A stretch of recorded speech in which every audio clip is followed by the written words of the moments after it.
My brother's hands started shaking 3 sentences into the reading of our father's will, not metaphorically. The legal pad on Evan's lap fluttered beneath his palm, and the silver clip on his pen tapped against it fast enough to make Natalie look down. He caught her looking and closed his fist. Across the conference table, Denise Hall kept reading in the same calm voice she probably used for people who screamed, fainted, or asked if they could sue the dead. Evan had arrived with a folder labeled Sycamore House, Next Steps. He'd given me a sad, patient smile when I sat down, as if Denise had invited me so I wouldn't feel left out. 10 days earlier, in front of our aunt and the funeral director, he'd said, "Claire, you're too emotional to handle Dad's estate." Now his face had gone gray. "This doesn't make sense," he said. Denise stopped reading. "Which part?"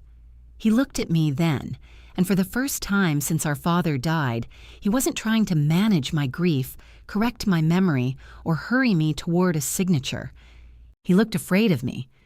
8 months earlier, before the funeral home and the legal pad and whatever Evan thought I had done to him, Dad called because his kitchen faucet was dripping. That was what he said, anyway. "I can hear it from the den," he told me. "Chinese water torture. You can't hear the microwave from the den. The faucet has a sharper frequency. You know what frequency means? I watched a documentary. Dad watched documentaries by falling asleep 10 minutes into them and waking during the credits with strong opinions. I wedged the phone between my shoulder and ear while stripping old fabric from a wingback chair. The chair belonged to a woman who had used the phrase family heirloom 6 times, though the manufacturer's tag said 1997. "Put a towel in the sink," I said. I did. "Then you can't hear the drip, I can sense it." That was Richard Mercer's way of asking me to come over without admitting he wanted company. My workshop smelled like dust, glue, and the lemon hand cream I used to cover both. It was 4:30 on a Wednesday, and I had promised myself I would finish the chair before going home.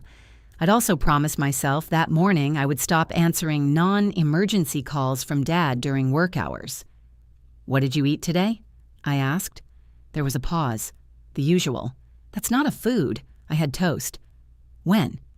"Today." "Dad, I don't log every meal, Claire. I'm not a zoo animal." I stared at the half-naked chair. Beneath its ugly blue fabric was older, ugly yellow fabric, which felt a little too on the nose for my life. "I'll be there in 40 minutes. Bring your wrench. You own 12 wrenches. Not the right kind." He hung up before I could ask which kind, because we both knew the faucet was fine. The Sycamore Street house looked exactly as it had throughout my childhood, except smaller and somehow more stubborn. Red brick. White shutters Dad kept meaning to repaint. A maple tree lifting one square of sidewalk with its roots as if making a slow escape. Evan's truck was in the driveway. I parked at the curb and sat with the engine running for a moment. Dad hadn't mentioned Evan was there. Dad never mentioned Evan was there because Evan's visits were treated like weather miracles, unpredictable, brief, and nobody's business but God's. Inside, I found them at the kitchen table eating steaks from Morelli's. 2 white takeout boxes sat open between them. Dad had his good plate. Evan was cutting his meat with the knife Mom used to reserve for Christmas dinner. "There she is," Dad said. Not hello. "There she is," as if I'd been missing from a group photograph. Evan leaned back in his chair. At 44, he had Dad's broad shoulders and the same thick silver beginning at his temples. On Dad, it looked distinguished. On Evan, it looked expensive. "Claire Bear," he said. "Don't. You loved that name. When I was 6, you cried when I stopped using it. I also ate paste." Dad pointed his fork toward the sink. "Hear that?" I listened. Nothing dripped. Evan smiled into his steak. "You called her about the faucet?" he asked. "It was dripping earlier." I tightened it. "Of course you did." I set my bag on the counter. "That's why you needed me to bring a wrench." Dad took another bite. I didn't know he was coming. Evan and I exchanged a glance. Dad's lies were rarely designed to deceive. They were more like little rugs he threw over uncomfortable things, even when everyone could still see the shape underneath. "There's another steak," Evan said. We were going to save it for you." The third box was closed on the counter. I opened it. Inside was a baked potato and 6 green beans. "Were you? You said you were cutting down on red meat." "Dad is supposed to be cutting down on red meat." Dad put his hand protectively around his plate. "I'm 80, not contagious. You're 78. Then I've got time." I checked the refrigerator while they discussed an office renovation Evan was bidding on. The milk had expired 5 days earlier. The plastic container of chicken soup I'd made Sunday was untouched. There were 3 jars of mustard, half a lemon, and a bakery box containing 1 petrified Danish. I held up the soup. "Why didn't you eat this?" Dad squinted at it. "I did. You didn't. I ate some." The tape is still over the lid. I had trouble opening it. My irritation dropped so quickly it almost embarrassed me. I set the container down. "You should have called." "I did call. You were busy." "You called about the faucet." The faucet was also an issue. Behind me, Evan was telling Dad about a difficult client who changed his mind about tile halfway through a job. Dad laughed, delighted, as if no one had ever encountered an unreasonable customer before. I took the soup to the counter and peeled off the tape. "I can install one of those pull tabs on the fridge containers," I said. "Or we can switch to glass ones with the loose lids. I don't need special containers. You need to be able to open your food." I opened the steak, because Evan opened the box. That counts. Evan finally looked over. "I'll get him some better containers." It was a small sentence, helpful on its face, but Dad's expression brightened as though Evan had invented accessible food storage. "There you go," Dad said. "Problem solved." I heated the soup anyway. Dad complained about the sodium while eating half the bowl. After dinner, Evan carried his own plate to the sink, which was the kind of gesture that earned him credit in our family. I loaded the rest of the dishwasher, wiped the stove, threw out the milk, and wrote eggs on the grocery list stuck to the refrigerator. Dad and Evan moved to the den. By the time I joined them, Evan had spread papers across the coffee table. I recognized the house from the grainy photograph at the top. Not Dad's house. A narrow commercial building downtown with plywood over one window. "You're buying that?" I asked. "Thinking about it," Evan said. "For the business?" "Office downstairs. Apartments upstairs eventually." Dad leaned forward in his recliner, elbows on his knees. His cheeks had more color than they'd had in weeks. "It's got good bones," he said. "You haven't seen it." I saw pictures. Pictures don't have bones. Evan slid a page toward me. "It's a smart buy." The numbers were arranged in tidy columns that made them look obedient. Evan had always been good at making uncertain things sound decided. When we were growing up, he didn't ask if we wanted to sneak out onto the garage roof. He told me where to put my foot. "How much work does it need?" I asked. "Mostly cosmetic." Dad snorted. "Which means the plumbing's shot, some plumbing, and electric, some electric, and the roof." Evan pointed at him. "That is why I bring you into these conversations." Dad smiled. I sat on the ottoman and read the first page. I didn't know enough about commercial property to judge the deal, but I knew my brother. His proposals always began with mostly cosmetic and ended with a sentence containing temporary cash flow issue. "How are the Ridley and Park jobs going?" I asked. "Fine. You said the Ridley people hadn't paid you. They will. And Park changed the tile." Evan's jaw shifted. "I'm not asking you to invest, Claire. I didn't say you were. No, you're just doing that thing." "What thing?" "The forensic concern." Dad sighed. "Can we have one evening without you two circling each other?" I looked at him. His hands rested on the arms of his recliner, the fingers puffier than they should have been.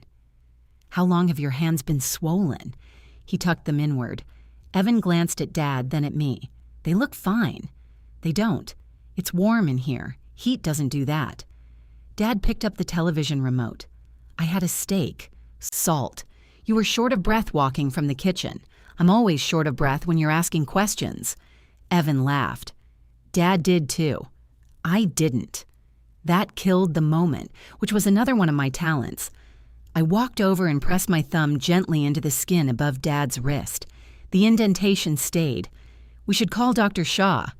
Tomorrow, Dad said. Tonight. Claire. It was a warning, softened by fatigue. My father could make my name mean stop loving me so aggressively. Evan gathered the property papers into a clean stack. I'll call in the morning. You won't be here in the morning. I own a phone. Do you know his medications?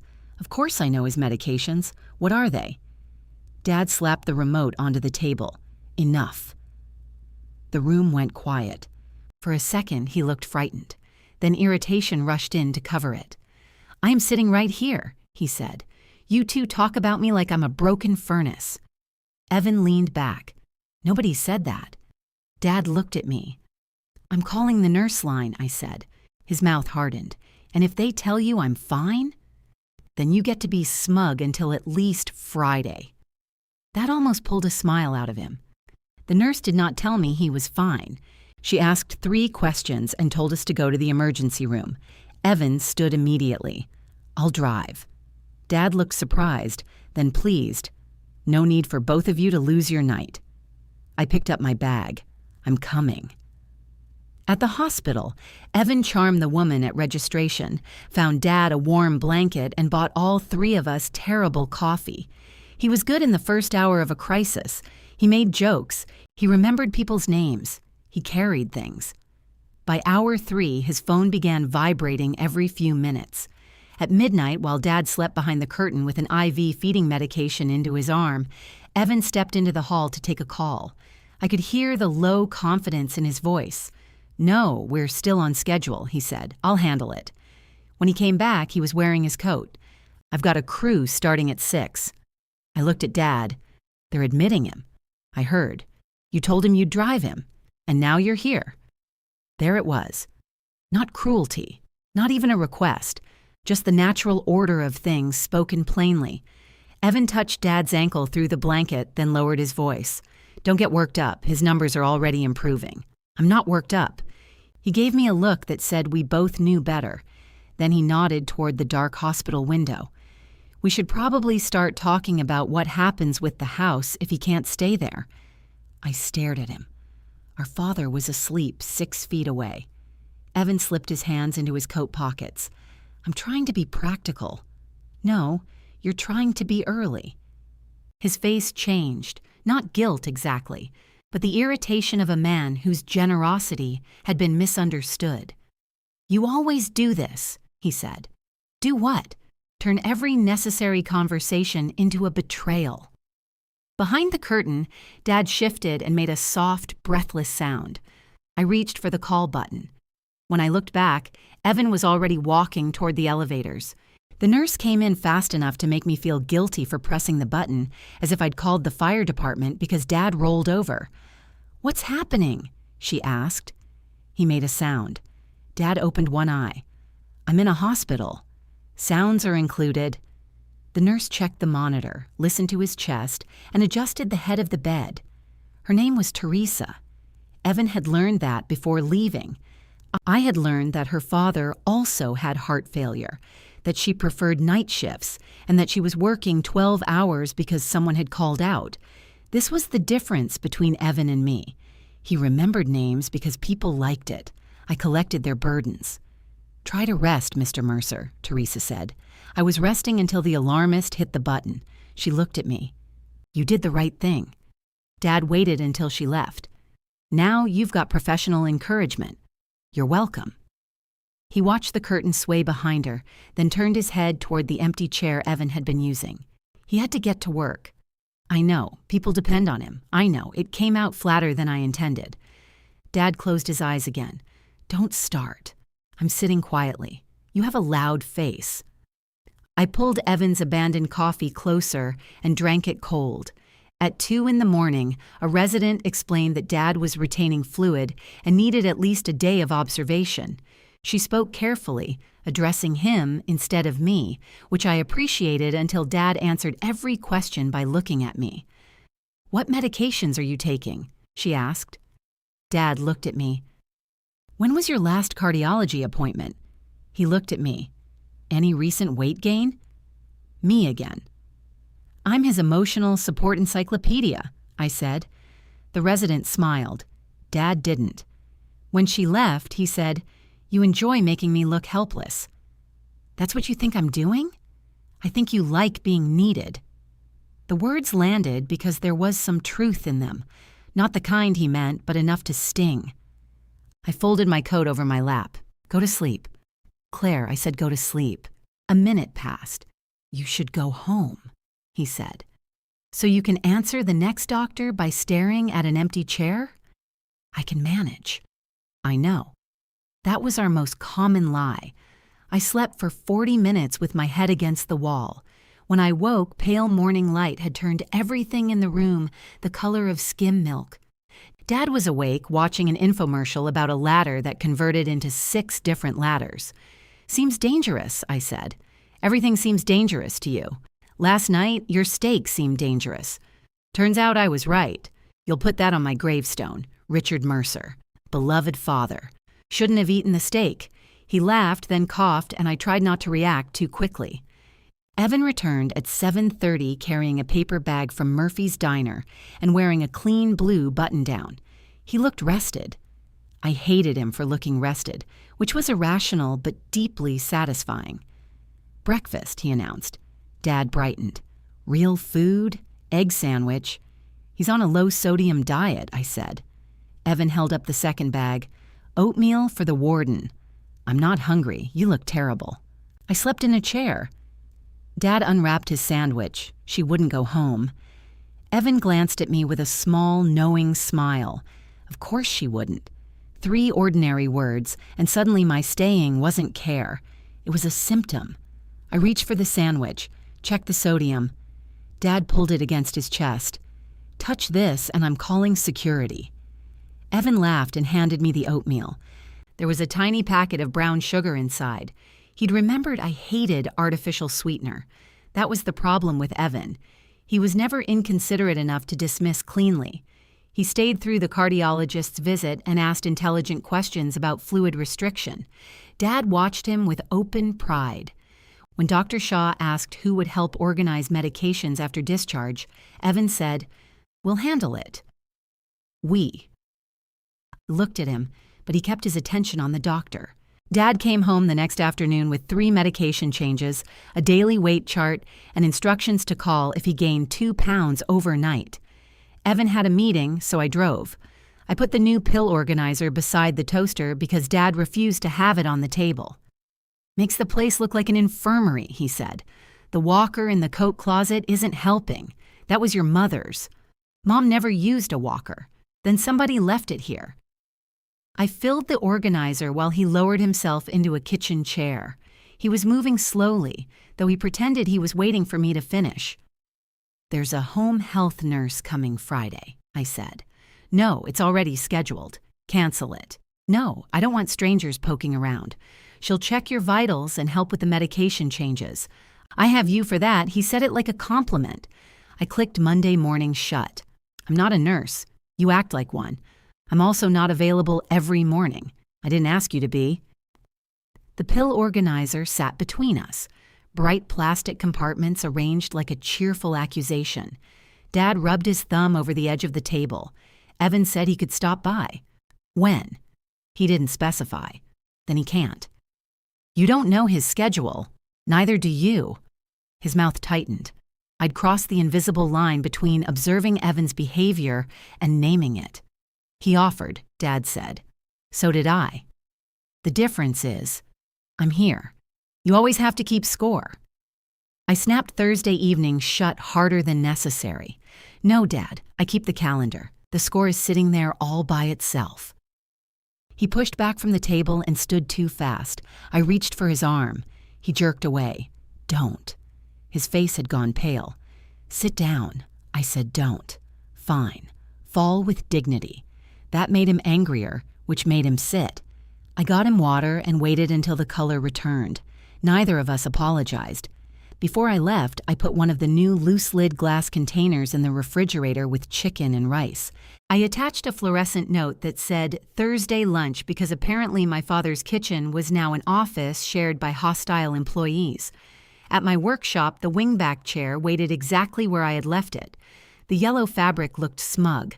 I had 6 missed calls. 2 were from Dad, both accidental. 1 was from the Home Health Agency. 3 were from Marjorie Bell, owner of the chair and enforcer of deadlines. I called her first. "I'm sorry," I said. "There was a family emergency." "Oh, no. Is everyone all right?"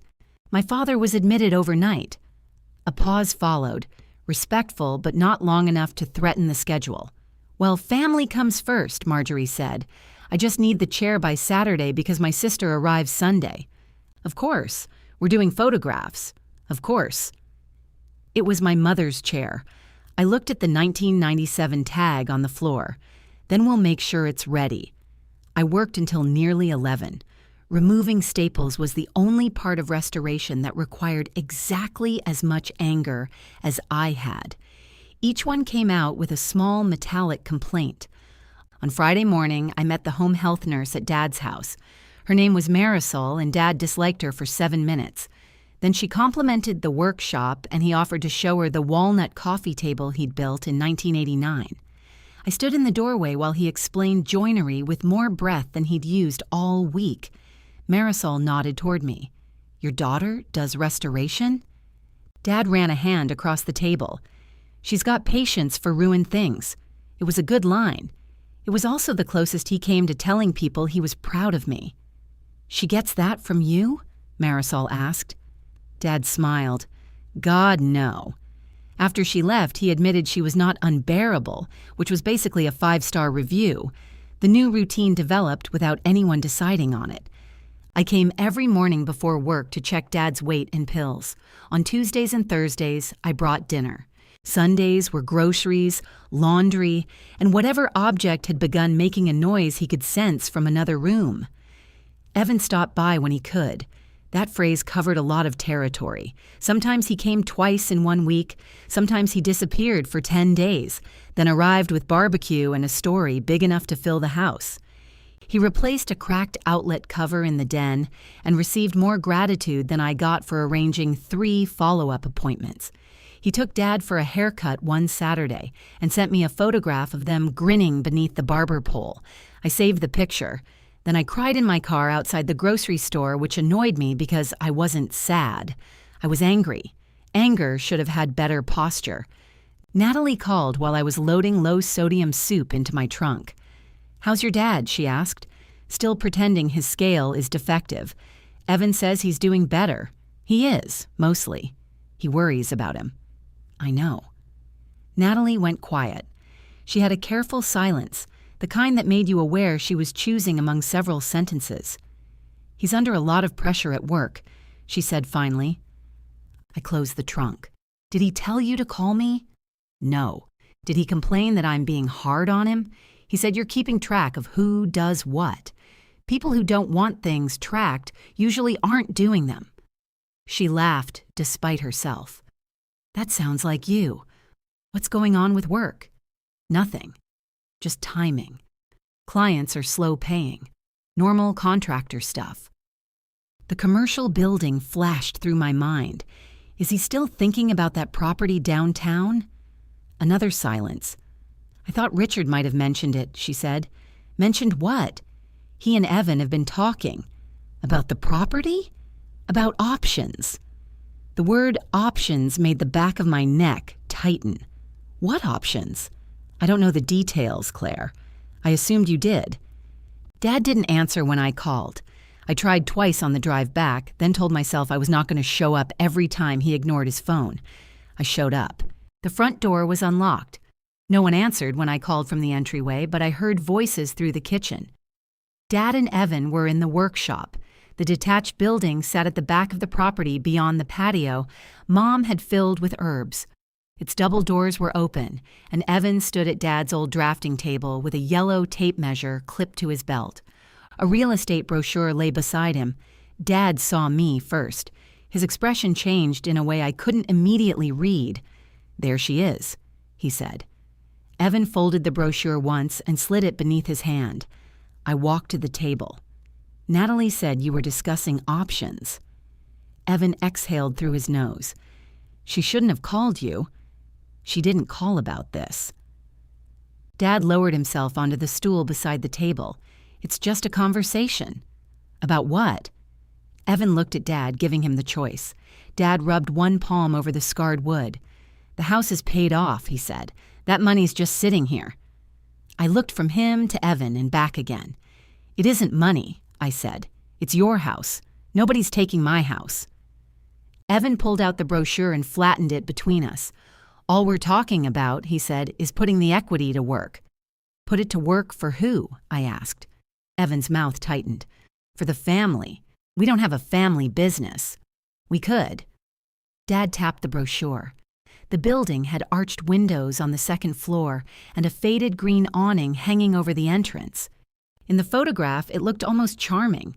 Photographs were good at hiding water damage. Evan would move his office downstairs, Dad said. Fix up the apartments over time. With what money? The rental income, Evan said. From the apartments that aren't fixed up? After they're fixed. With what money? He stared at me. Do you ever get tired of hearing yourself ask the same question? Not when nobody answers it. Dad lifted one hand. It would be a loan against the house, not a sale. And if the business can't make the payments? It can, Evan said. If it could, the bank wouldn't need Dad's house. That's not how financing works. It's exactly how collateral works. His face changed. I had said the word correctly, and that irritated him more than if I'd misunderstood. Dad ran his thumb along a groove in the drafting table. The house has been paid off for 11 years. Yes, I said. That's the good part. Money sitting still loses value. Did the documentary tell you that? He didn't smile. Evan moved the brochure closer to Dad and farther from me. We're talking about a conservative amount. I'd make every payment. He'd have no out-of-pocket expense, except the house if you don't. Claire, Dad said. There was a familiar exhaustion in his voice, as if my objection had created the problem instead of revealing it. I looked around the workshop. Dad had built it when I was 12, though built was generous. He and Evan had poured part of the slab themselves, and the floor still sloped toward the east wall.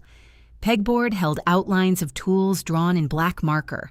Coffee cans contained screws sorted by size because Dad trusted systems more than people. My furniture business had started there with a dining chair somebody left at the curb.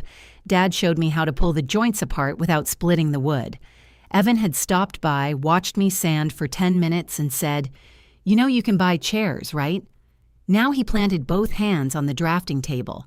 "This is Dad's decision. I know. You're acting like I'm trying to steal the deed out of his pocket. I'm acting like your company has a temporary cash flow issue every 18 months. Dad looked at Evan. It was slight, but I saw it. Evan did too. The company is fine, he said. Then show him the books.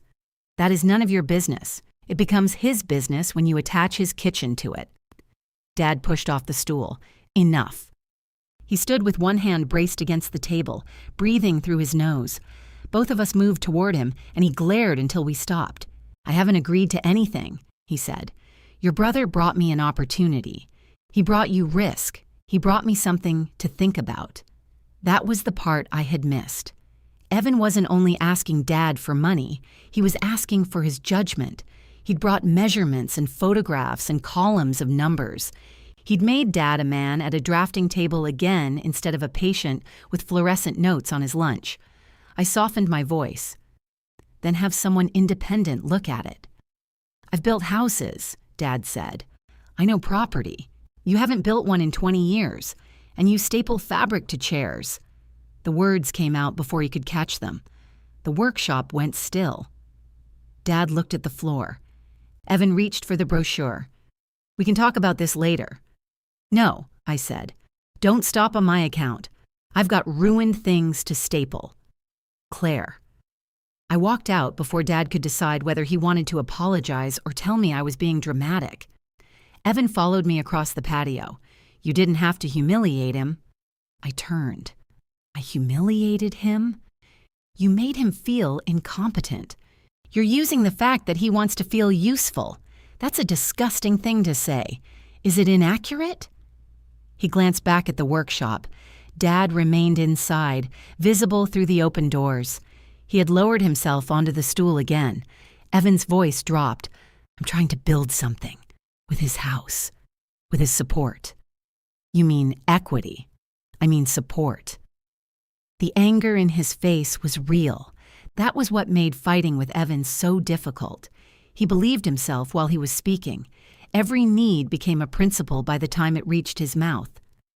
You think you're the only one who cares about him, he said. No, I think I'm the one who'll be here if this goes wrong. You like being that person. Dad's words from the hospital now wearing Evan's voice. I opened my car door. You keep him scared, Evan continued. Every meal, every pill, every breath, you turn it into a crisis, and then you get to be indispensable. I faced him over the door, and you keep him impressed so he won't notice you need something. His eyes hardened.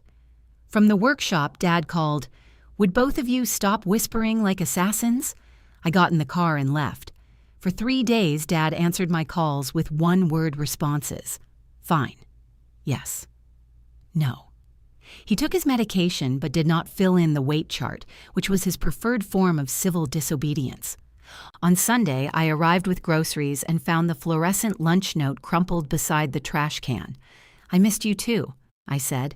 He was at the table peeling an orange. He removed the skin in small, violent pieces. Evan's not buying the building. I put a carton of eggs in the refrigerator. Why not? You won. Be happy. That wasn't my goal. No, your goal was to make sure everybody understood the danger. Was there no danger? There's danger in getting out of bed, especially if your ankles are swollen. He dropped a piece of peel onto the table. Do you have another subject? I took out the old milk and checked the date, even though I had bought it myself. Did the bank turn him down? He decided the timing wasn't right. Did he decide that before or after you said no? Dad split the orange with his thumbs. Juice ran down his wrist. I said I would think about it. I thought about it. And I'm not putting a loan on the house. Relief came first. Suspicion followed close behind. Is Evan angry? He'll get over it. Did you offer him something else? Dad put an orange segment in his mouth. There you go. What? You can't just let a thing be finished, because things in this family are never finished. They're covered with a dish towel and moved to the back of the counter. He chewed slowly, refusing to answer. I sat across from him. How much money have you given him? His eyes lifted to mine. That was enough. How much? I have helped both my children. You paid for 1 semester of community college for me. You quit. I quit because Mom got sick. His face tightened. We almost never discussed the year Mom had breast cancer. She recovered, lived another 13 years, and somehow the interruption remained mine to justify. You could have gone back, he said. You're right. I could have. I had, eventually, though not in the way he meant. I took upholstery classes, learned wood repair, rented a narrow garage with bad heat, and built a business Dad described as something I did with furniture. I'm not discussing Evan's finances, he said. You're asking him to help with your medication. That has nothing to do with money. It has everything to do with whether he's actually available. Dad wiped his hand with a paper napkin. He's under pressure. And I'm not? You handle pressure better. It was meant kindly. That made it worse. The following Tuesday, I was halfway across town with Marjorie Bell's finished wingback chair strapped inside my van when Dad called. Your brother got tied up, he said. I checked the clock. What does that mean? He can't take me. Take you where? A pause. To Dr. Shaw. Your appointment is today? I wrote it on the calendar. You didn't tell me. I told Evan. The appointment was in 35 minutes. Marjorie was expecting me in 20. Call the office and tell them you'll be late. I thought you might be close. I'm not close. That's fine. I'll reschedule. He said it too quickly. I pictured him in the kitchen wearing the brown sport coat he only put on for doctors and funerals. He would already have his medication list folded in his shirt pocket. He'd pretend he hadn't been waiting. I'm coming, I said. No, deliver your chair. I'm coming. Marjorie answered her door in a cream-colored suit. Behind her, a section of living room wall had been cleared for the chair. I am so sorry, I said. My father has a cardiology appointment and his ride canceled. She looked at the chair, then at me. We agreed on 10. I know. I can be back by noon. My sister will be here. I can bring it first thing tomorrow. The photographs are today. Of course they were. I called a delivery service from her driveway. The rush fee erased most of my profit, and Marjorie watched while 2 men moved the chair I had spent nights repairing. By the time I reached Dad's house, he was sitting on the front step in his sport coat. Couldn't stay inside? I asked. Fresh air. It was 46 degrees. He climbed into the van and noticed the empty cargo space. Where's the chair? Delivered. You didn't have to do that. No. He looked out the window. At Dr. Shaw's office, the receptionist said we were too late.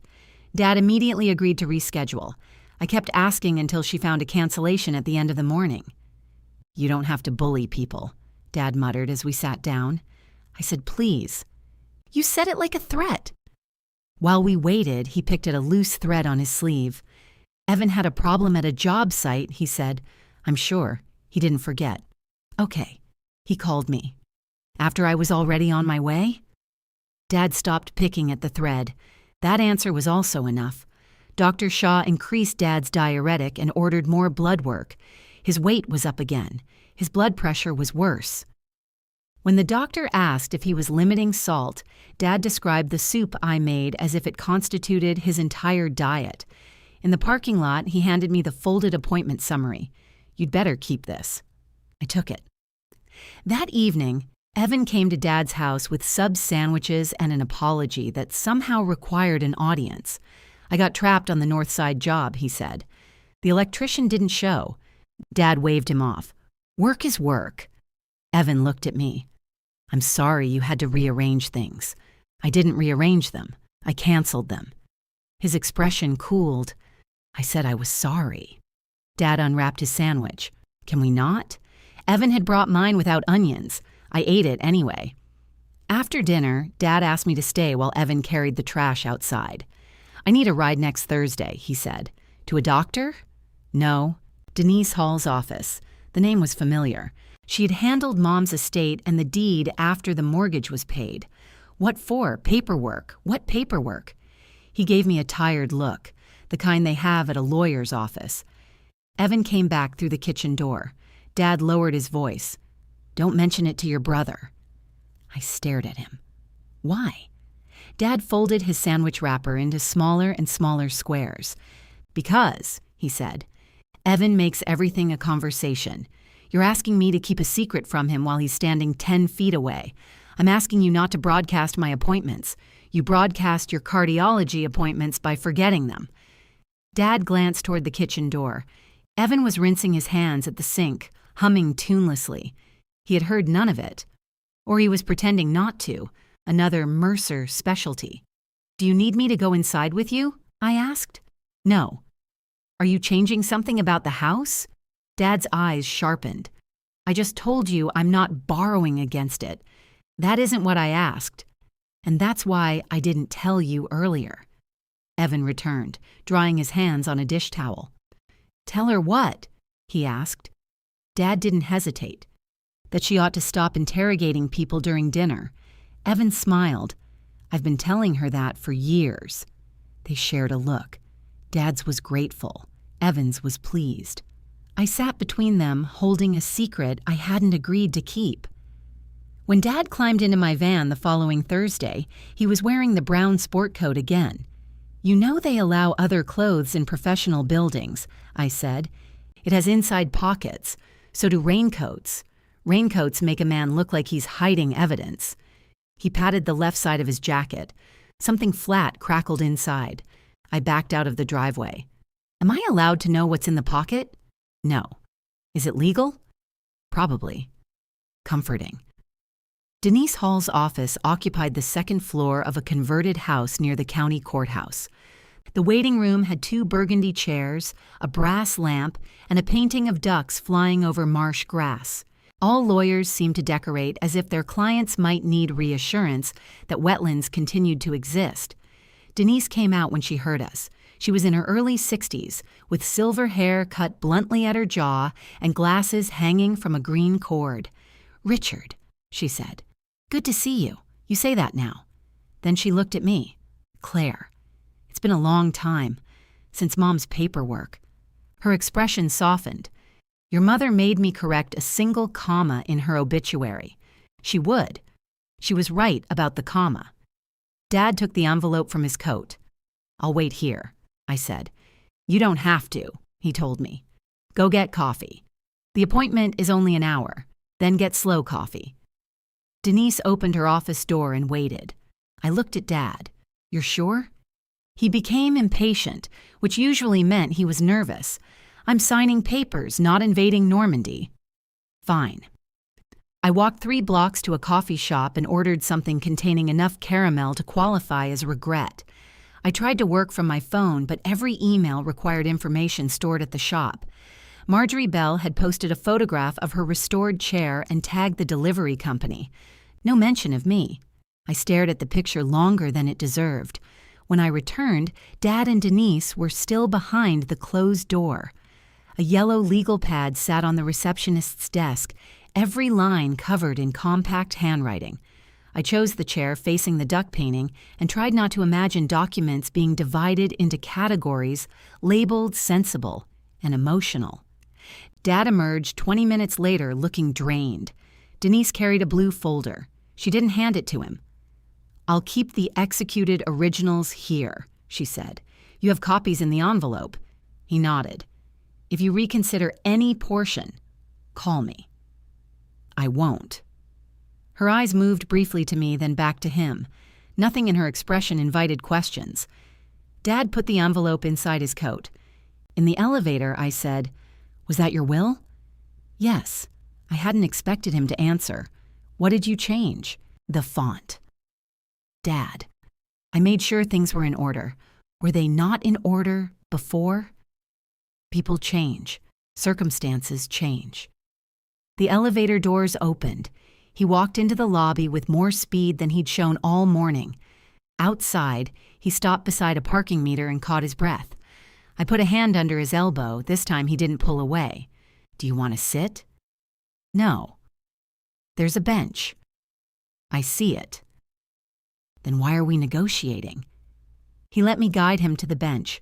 We sat beneath a sycamore, dropping strips of bark onto the sidewalk. For a while, neither of us spoke. "Denise asked if anyone pressured me," he said. My fingers tightened around the coffee cup. "Did someone? She has to ask. That wasn't my question." He watched a city bus groan away from the curb. "Evan brings me ideas," he said. "You bring me warnings. Because his ideas come with your routing number. You think I don't know my own son? I think you know him and help him anyway." Dad rubbed his chest, not in pain, more like he was smoothing something beneath his shirt. "He wants me involved. So do I. You want me alive.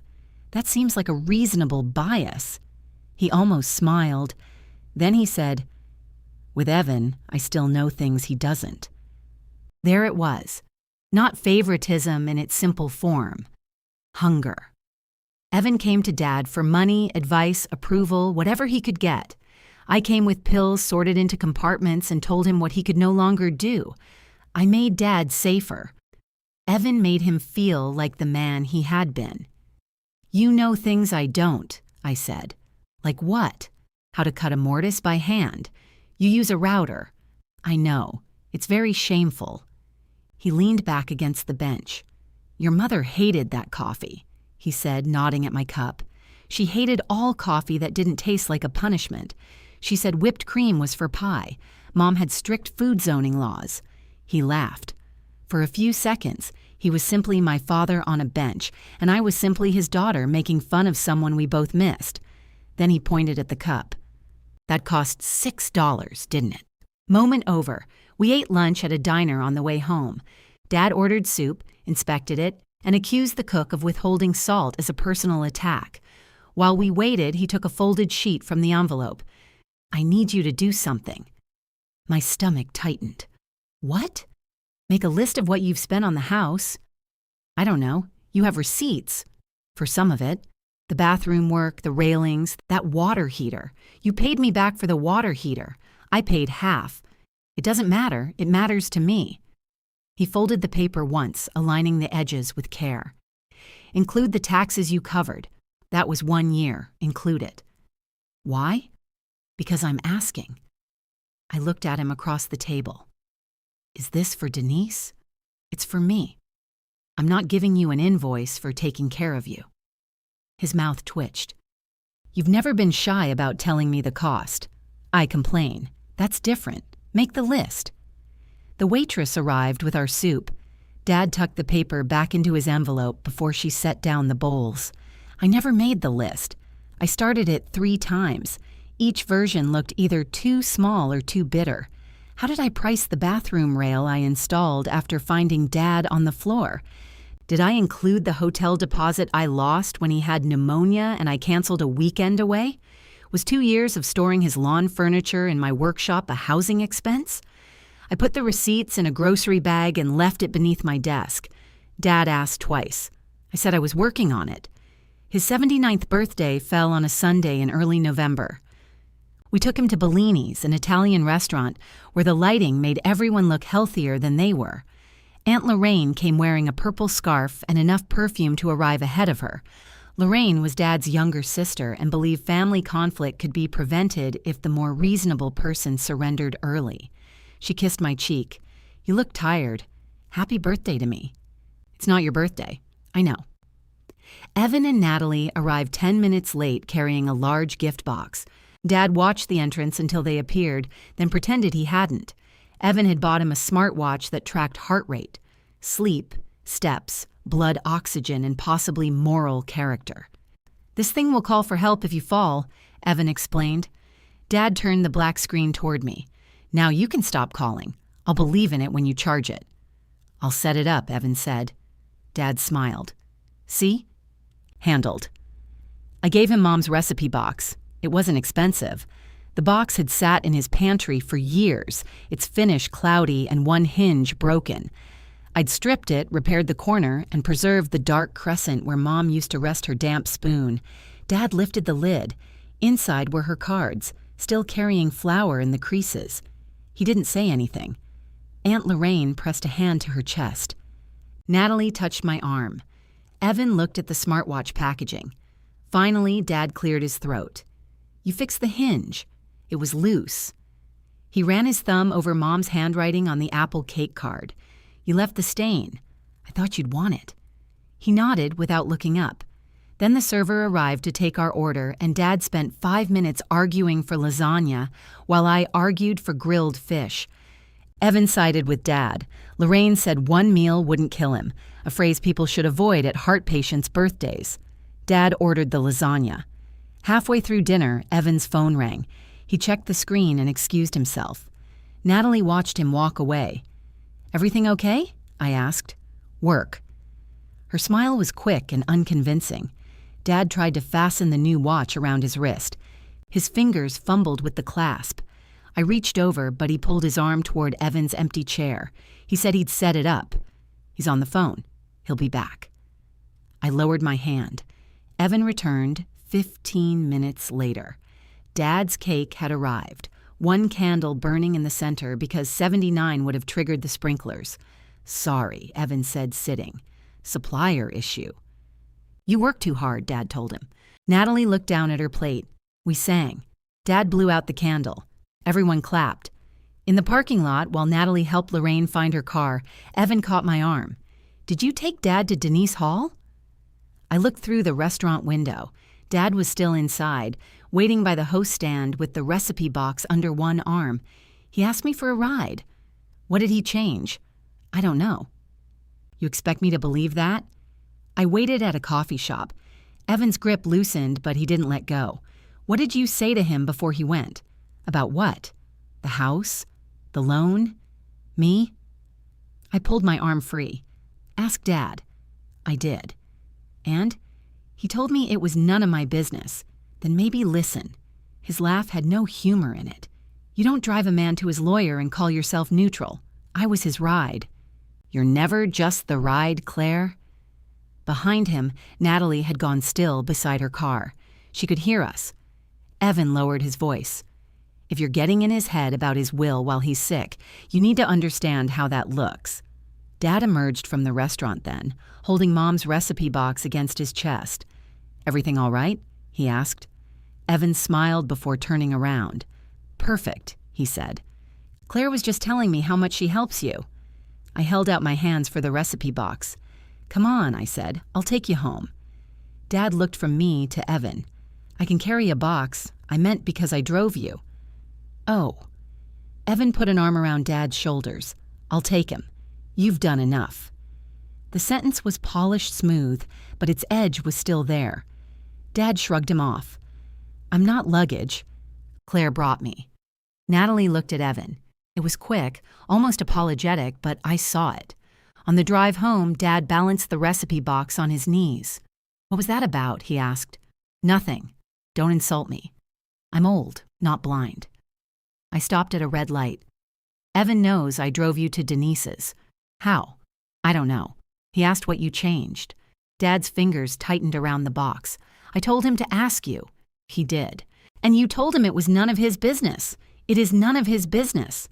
Apparently, that answer was unsatisfying. Dad turned toward the passenger window. The streetlights moved across his face in bands. What did he say to you? He said driving you there made me look less than neutral. Neutral about what? Your will. The light changed. The car behind me honked before I could move, because some people wake each morning hoping to supervise strangers. Dad remained quiet until we reached Sycamore Street. He shouldn't have said that, he said.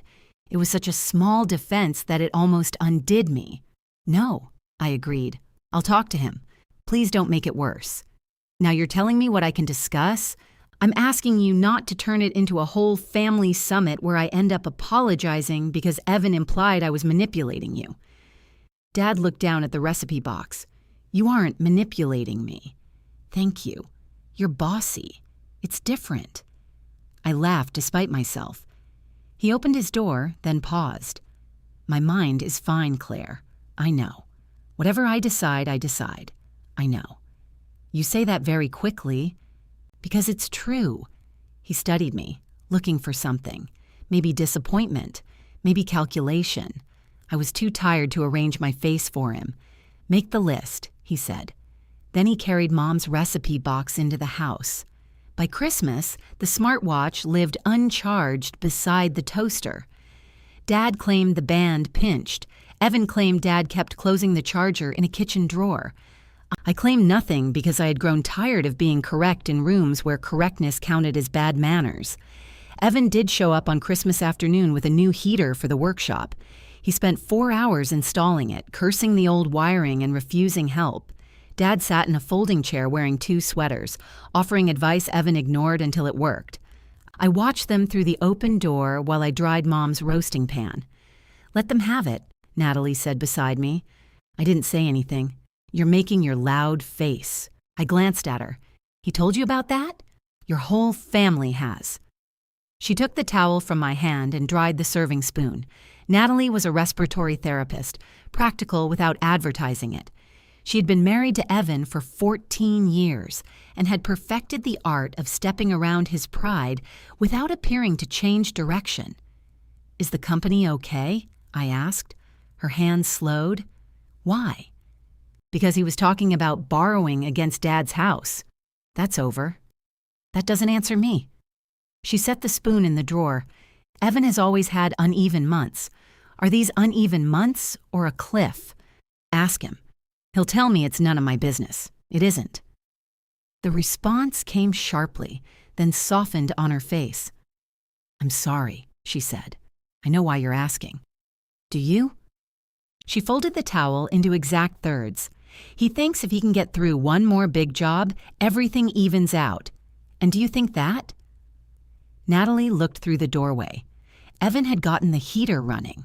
Warm air blew the front of Dad's silver hair straight up. Dad laughed so hard he had to hold his side.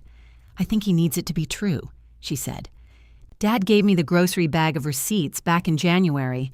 I found it on the passenger seat of my van after bringing him home from blood work.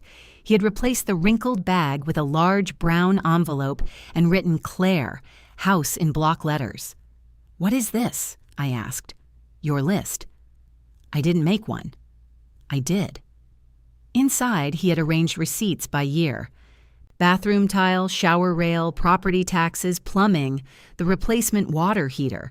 There were also handwritten notes for things without receipts: furnace service, storm cleanup, paint. "You went through my desk? You left the bag out. It was under my desk. That's out somewhere." He had totaled everything on a sheet of yellow legal paper. The number was larger than I expected and smaller than the truth. "You included labor," I said. "Not all of it." "I'm not charging you labor. I didn't ask whether you were charging." "Then why did you do this?" "Because you wouldn't." He reached for his door handle. I caught the sleeve of his coat. "Is this about your will?" His eyes moved to my hand until I released him. "It's about keeping records. Dad, you restore furniture for strangers and send them detailed invoices. Why is it insulting when somebody values your work? Because you're my father. That means it's worth less?" The question left me with nowhere comfortable to stand. He got out of the van and shut the door. I sat there holding the envelope until he reached the porch. Then he turned around. "Take that to Denise when you get a chance. You take it. She asked for it." "How does Denise know there's a list?" He opened the front door. "Slowly, Claire," he called back. "We covered this." I drove the envelope to Denise's office the next day. I did not go upstairs. I handed it to the receptionist and asked for a receipt proving I had delivered it unopened. The receptionist blinked. "Unopened? Please." She stamped a copy of the envelope, dated it, and slid it back to me. I kept that stamped copy in the glove compartment, which later looked paranoid and, for once, turned out to be useful.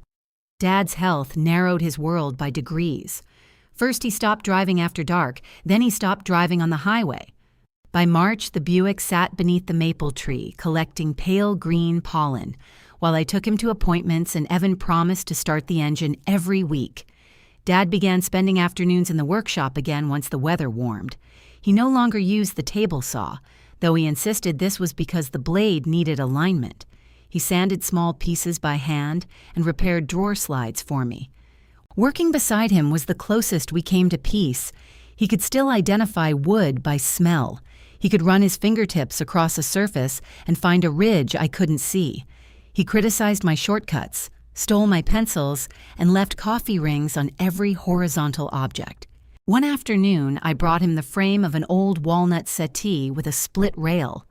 "Replace it," he said. "I can repair it." "You can repair anything if you don't care how long it takes." "Thank you." That wasn't praise. You don't get to control how I receive it. He smiled and handed me a clamp. We worked for an hour without mentioning pills, houses, wills, or Evan.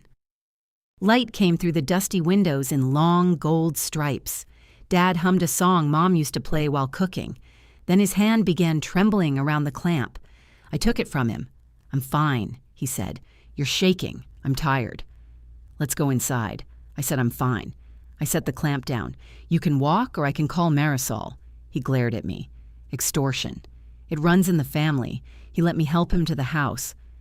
At the kitchen table, I checked his blood pressure twice because I disliked the first number. Dad watched me write it on the chart. "You'd have made a terrible nurse," he said.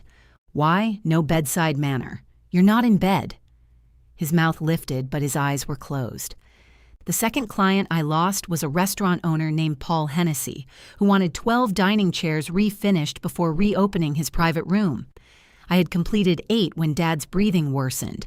Marisol called me from the house. "He won't let me call an ambulance," she said. "Put him on."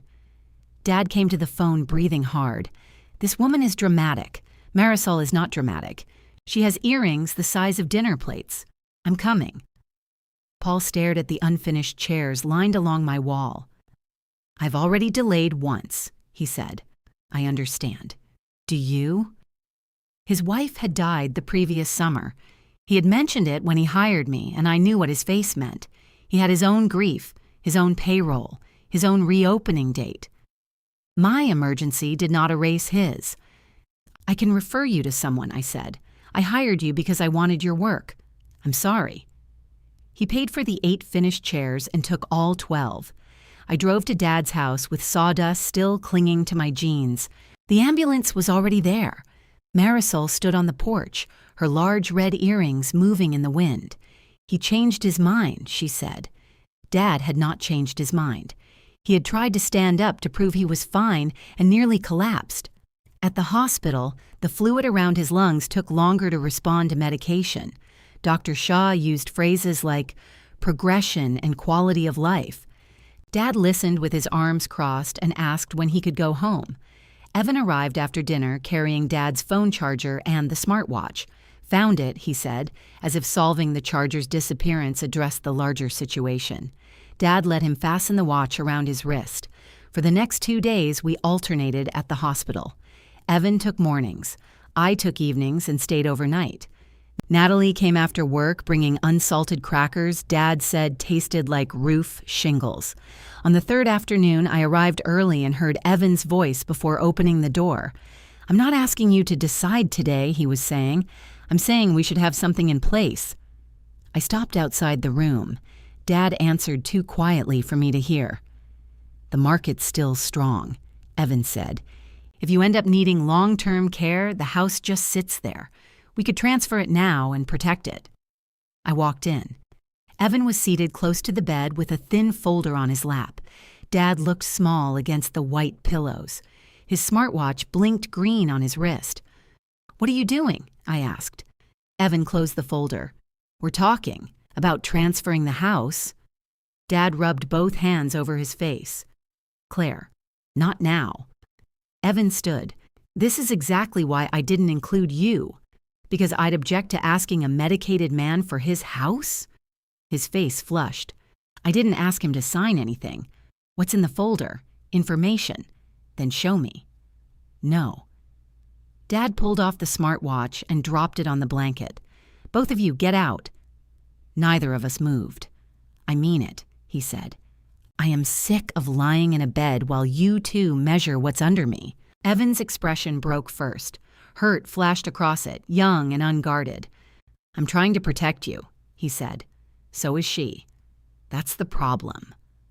I picked up my bag. In the hall, Evan caught up with me. "You make everything ugly," he said. "No, I walk in while it's happening. You heard half a conversation. I heard enough." He stepped closer. "If Dad needs care, somebody has to pay for it." "I know." "You think love pays nurses?" "No, apparently Dad's house pays your suppliers." He stared at me, breathing hard. Then the door behind us opened. Dad stood there in hospital socks, one hand gripping the frame. His face was colorless. "Dad," I said. He looked at Evan, not me.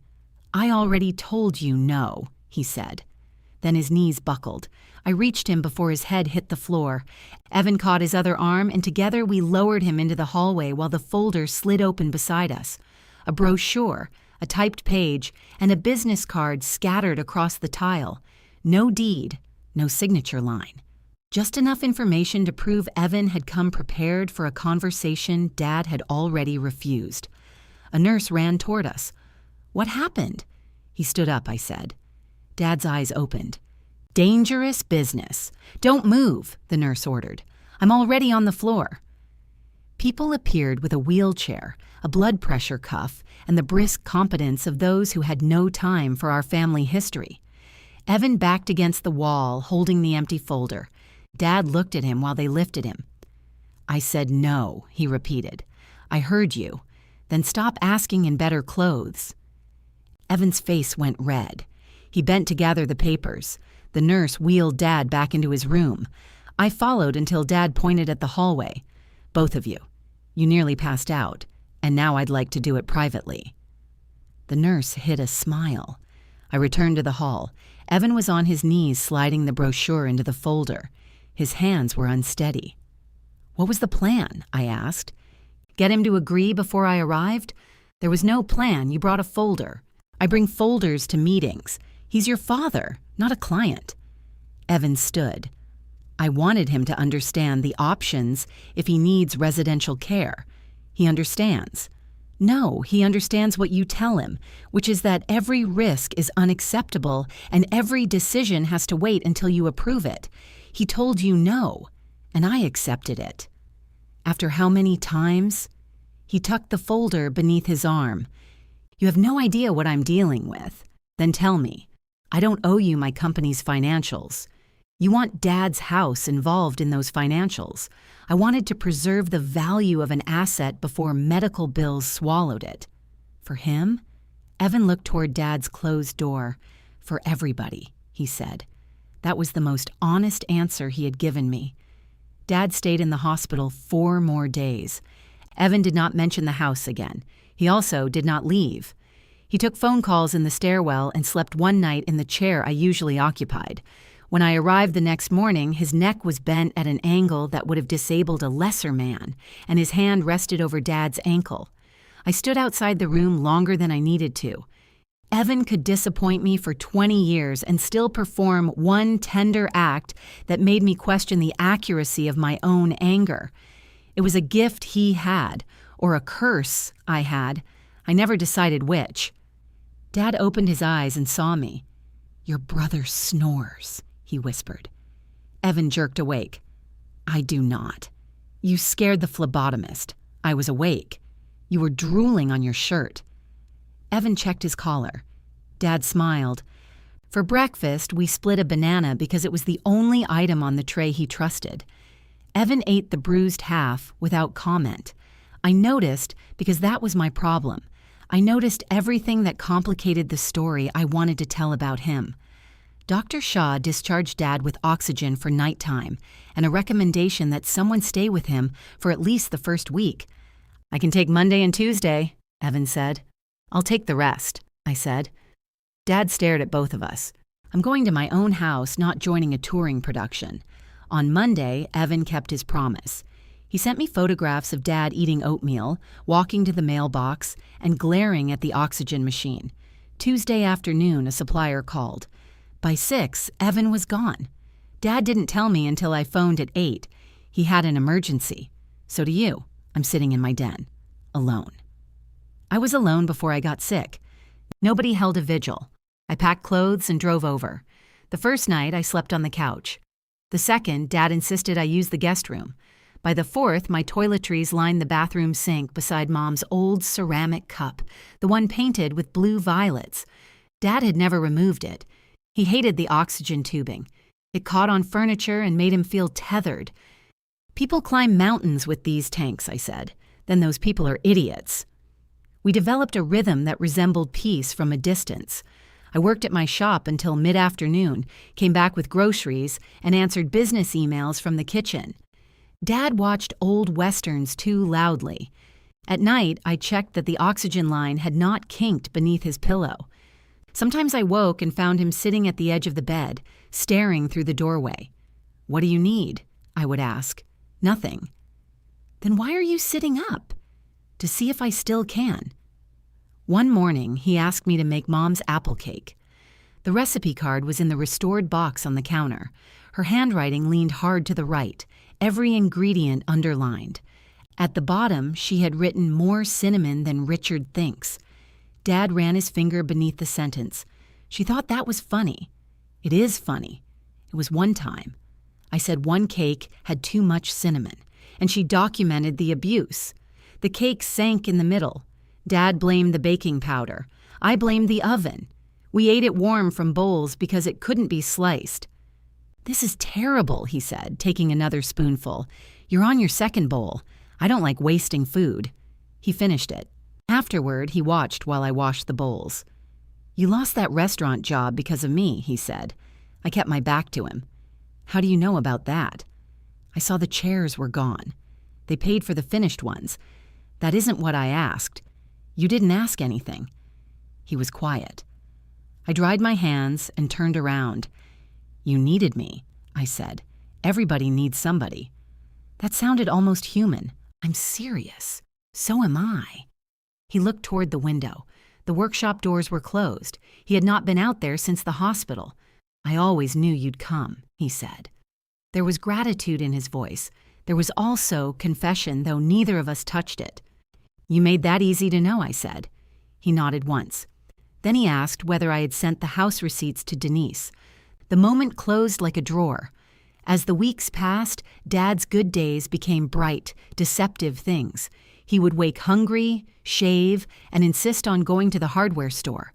The next day, crossing the kitchen took all his breath. Evan came on Sundays more reliably. He brought food Dad wasn't supposed to eat and started small projects neither of them could finish. Together they sorted old chisels in the workshop.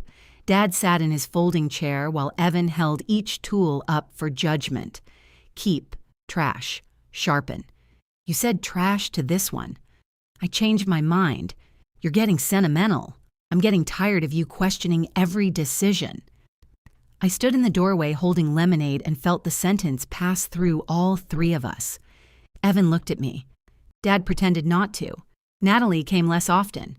When she did, she washed dishes without being asked and avoided discussing work. Once, while Dad and Evan argued over a level, she whispered, "He sold the downtown idea to someone else." "The building?" She nodded. "They closed last month. Is that good or bad? For the building? For Evan?" Her smile was tired.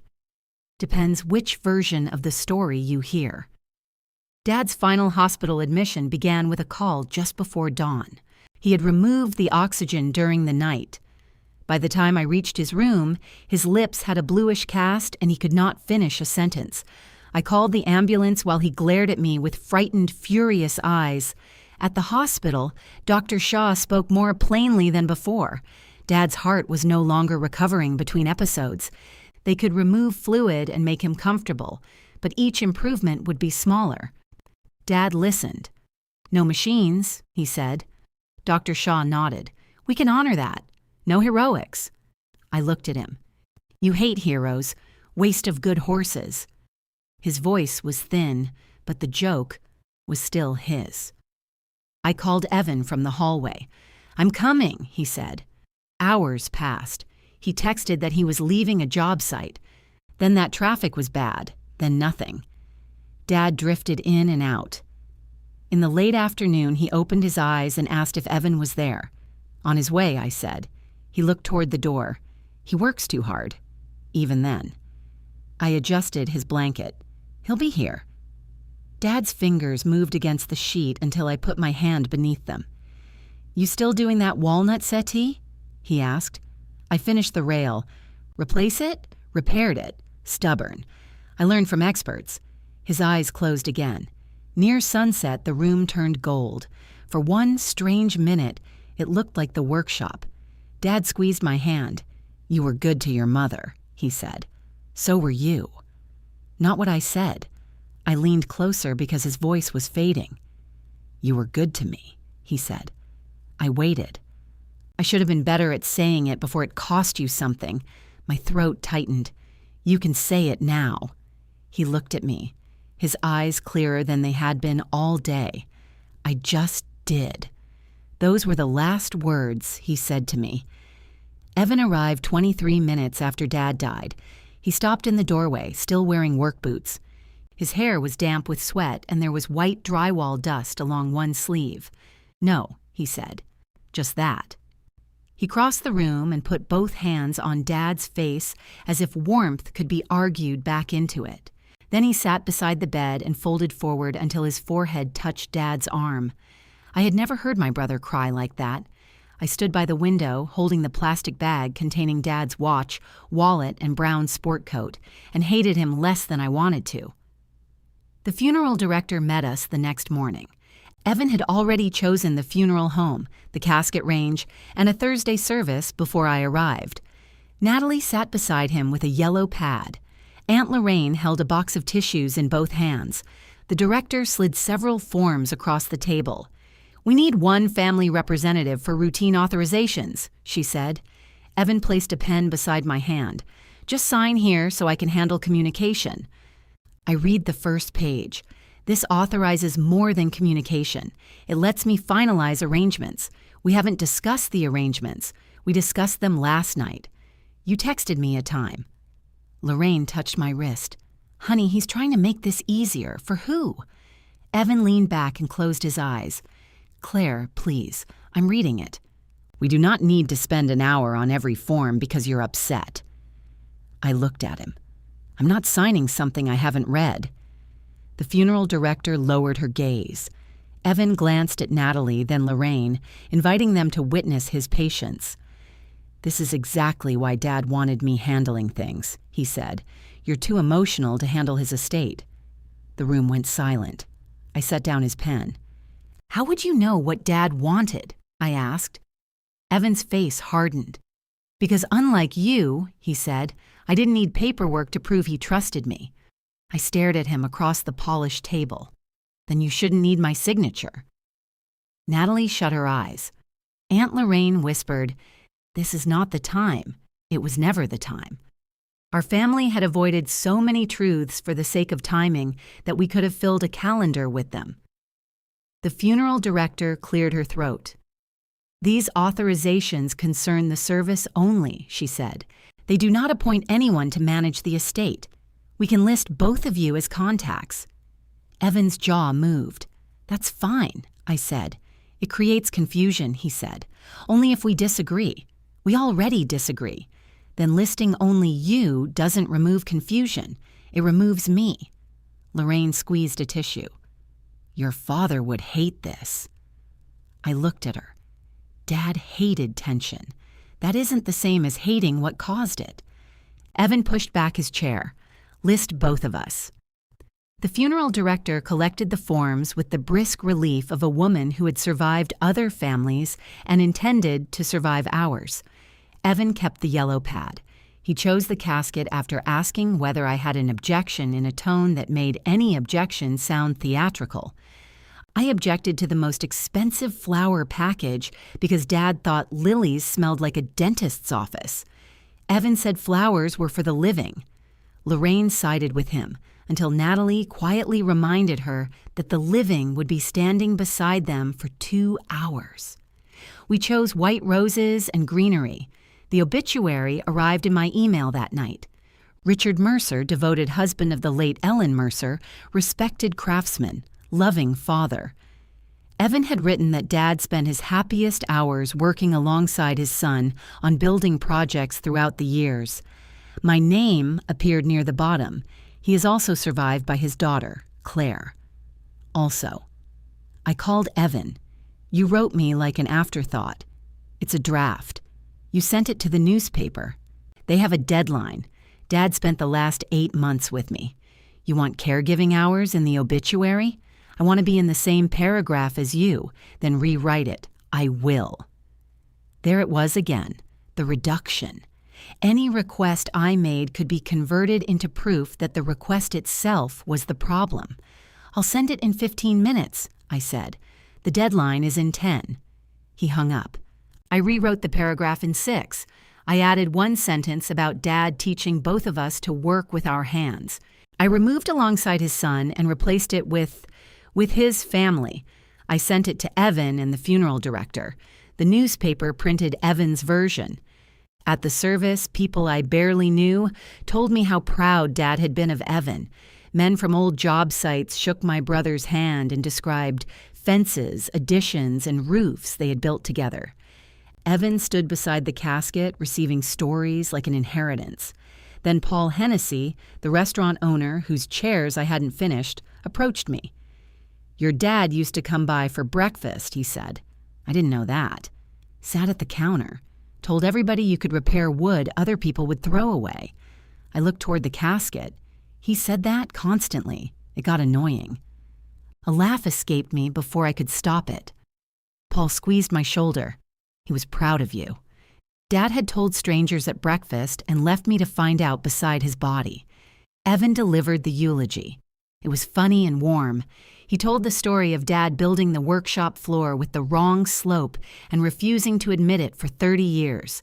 Everyone laughed, including me. Then Evan's voice broke. He taught me that a man takes care of his family, he said. I lowered my eyes. Maybe Dad had taught him that. Maybe Evan had confused taking care with taking charge. Maybe I had confused being needed with being loved. The room was full of statements that became less true the closer I looked at them. After the burial, we gathered at Sycamore Street. People filled the kitchen with casseroles and foil pans. Lorraine stood beside the coffee maker telling anyone who listened that Dad had looked peaceful. His oxygen machine remained in the corner of the den. I couldn't bear its green power light. I unplugged it, then immediately felt as though I had done something irreversible. Evan found me wrapping the cord. "The medical company will pick that up," he said.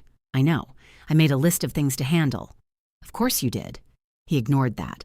"Utilities, insurance, property assessment, getting the Buick valued. Slow down. We can't let the house sit. It has been empty for 4 days. Exactly. We should know what we're dealing with. We don't even know who the executor is." He looked at me as if I had denied the location of the moon. "Come on, Claire." "What?" Dad always had me handle practical things. Behind him, one of Lorraine's friends carried Mom's serving platter toward the kitchen. "Please don't move things," I called. The woman froze. Evan lowered his voice. "People are cleaning up. That platter belongs in the dining room cabinet. It's a platter. It was Mom's." The woman backed away, holding it against her chest. I apologized and took it from her. By the time I returned from the dining room, Evan was telling 2 men they could take the rented chairs. Everyone wanted me to be reasonable because grief became inconvenient the moment it affected traffic flow. 2 days later, I went to the house to collect Dad's medications for disposal and found a woman in a navy blazer measuring the living room. Evan stood near the fireplace. "What is this?" I asked. The woman lowered the laser measure. "This is Beth Lawson," Evan said. "She's giving us a market opinion." "Us?" Beth looked between us. "I can come back." "Yes," I said. "No," Evan said at the same time. She put the measure into her bag. "I'm going to come back." When the front door closed, Evan turned on me. "It's information. You brought a real estate agent into Dad's house without telling me. I tried calling. You texted, 'Can you talk?' And you didn't answer. I was arranging the oxygen pickup." He gestured around the room. "This place needs work before it can be listed." "Who said it's being listed? What else would we do with it?" "I don't know." "We wait for the will. The will isn't going to change basic math." "You don't know what the will says." His eyes narrowed. "Maybe you do." "I don't. You drove him to the lawyer." I waited outside. "So you keep saying." I walked past him toward the kitchen. On the table, blue painter's tape marked several workshop tools written in Evan's handwriting. Miter, saw, lathe accessories, chisels. I picked up the roll. "What's this?" "Things Dad wanted me to have." "When did he say that? Over the years? Did he say it to anyone else?" "He said it to me." The chisels were the ones Dad had sorted with him weeks earlier. Keep, trash, sharpen. Dad had not said yours. "Take the tape off. Don't do this." "Do what?" "Turn objects into a loyalty test." I peeled the label from the miter saw. Evan grabbed the roll from my hand. "Dad and I use these tools together." "I know. You don't use half of them. That doesn't make them yours before the estate is settled." He gave a short laugh. "Listen to you. Estate is settled. You sound like Denise. Denise knows what an estate is. And you know how to wait in her lobby." I looked at him. His anger had gone beyond the house. He was scared of something, though I still thought it was the possibility of being treated equally. My phone rang. Denise Hall's name appeared on the screen. Evan saw it. Neither of us moved for one beat. Then I answered. She asked both of us to come to her office the following Thursday. She called it a review of Dad's estate documents, not a reading. Evan called it a formality. He arrived carrying a folder labeled Sycamore House Next Steps. Natalie came with him, though I hadn't known she was invited. Denise had asked Aunt Lorraine to attend because Dad named her as an alternate witness to certain personal instructions, which made Lorraine sit straighter than usual.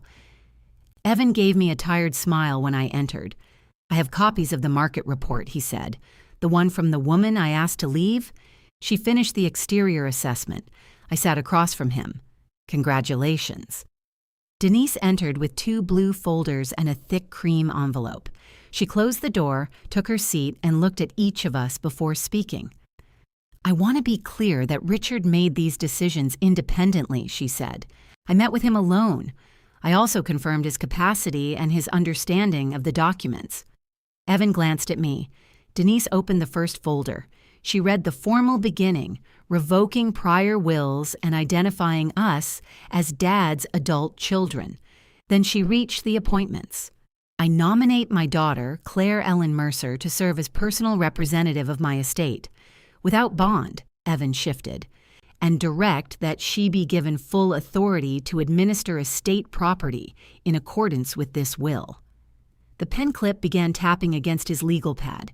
Denise continued, I devise my residence at 418 Sycamore Street, together with the detached workshop and its ordinary contents, to my daughter, Claire, in recognition of her financial contributions to the preservation of the property and the years of uncompensated care that allowed me to remain in my home.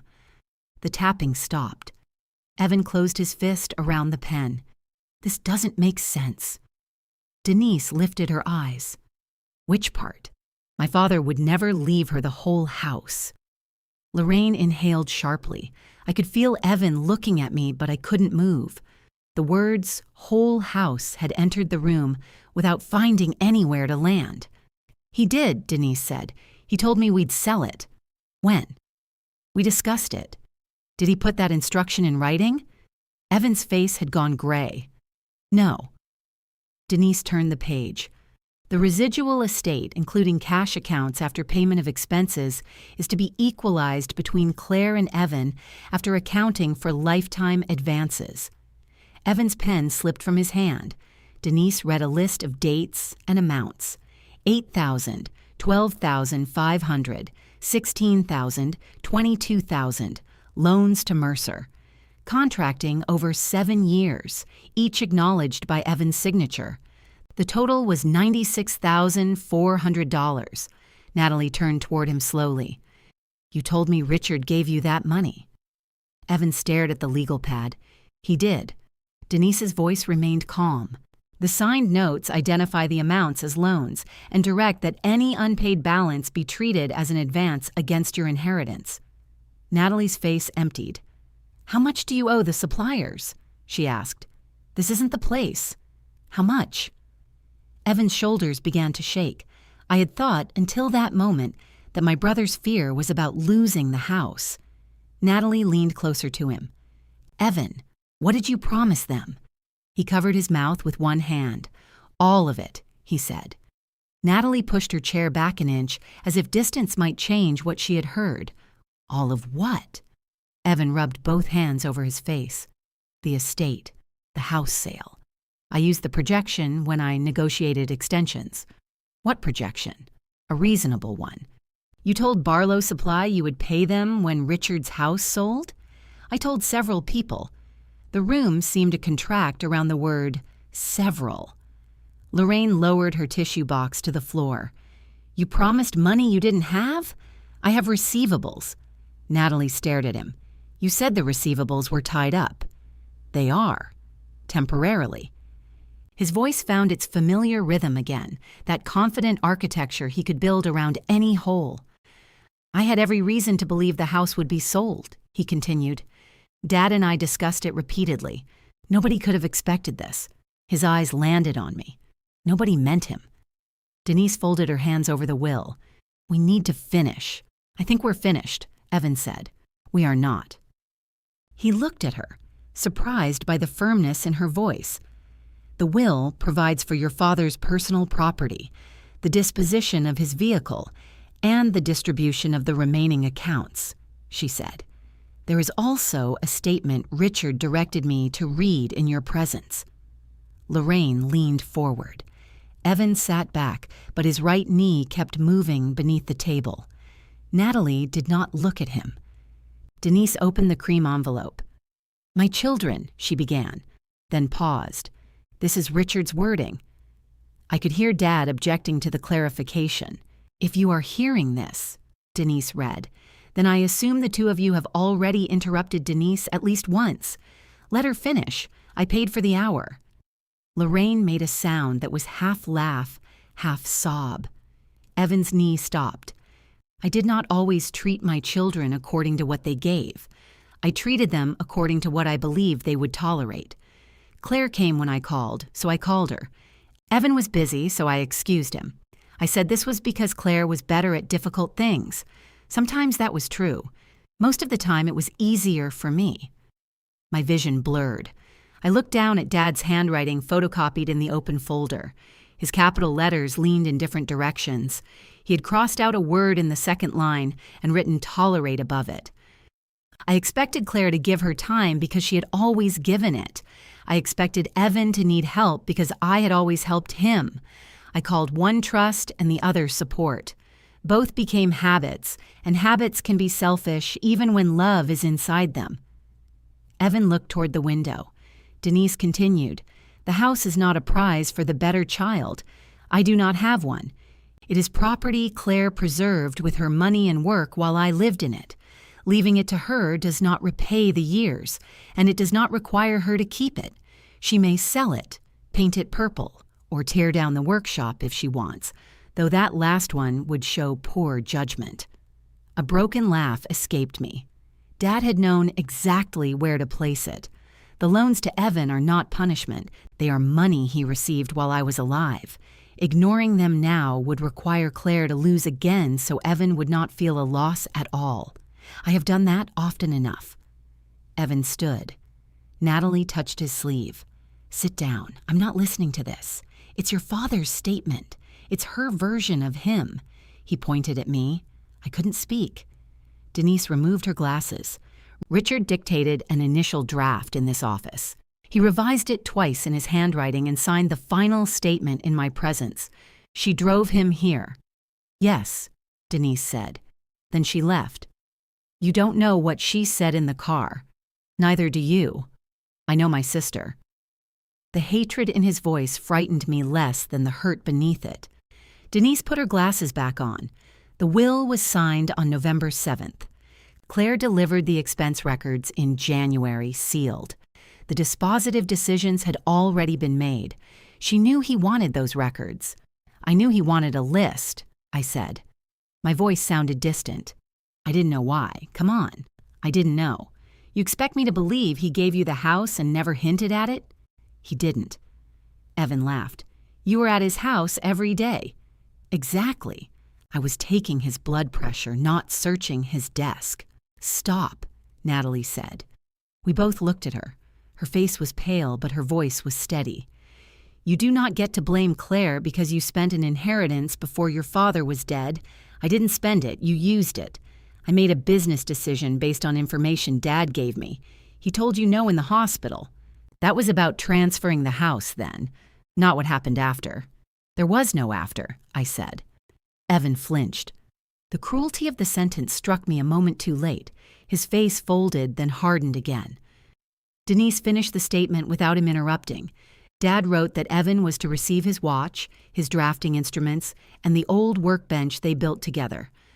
I was to receive Mom's recipe box, Dad's hand tools, and the contents of the den. The remaining workshop equipment belonged with the property, unless I chose otherwise. He ended with one line. "I loved you both, but love does not turn every unequal thing into a fair one." Denise returned the statement to its envelope. No one spoke. I had wanted Dad to say those things for years. Hearing them after I could no longer answer felt less like vindication than finding food after the hunger had permanently changed my body. Lorraine wiped her face. "Well," she whispered, "he certainly thought it through."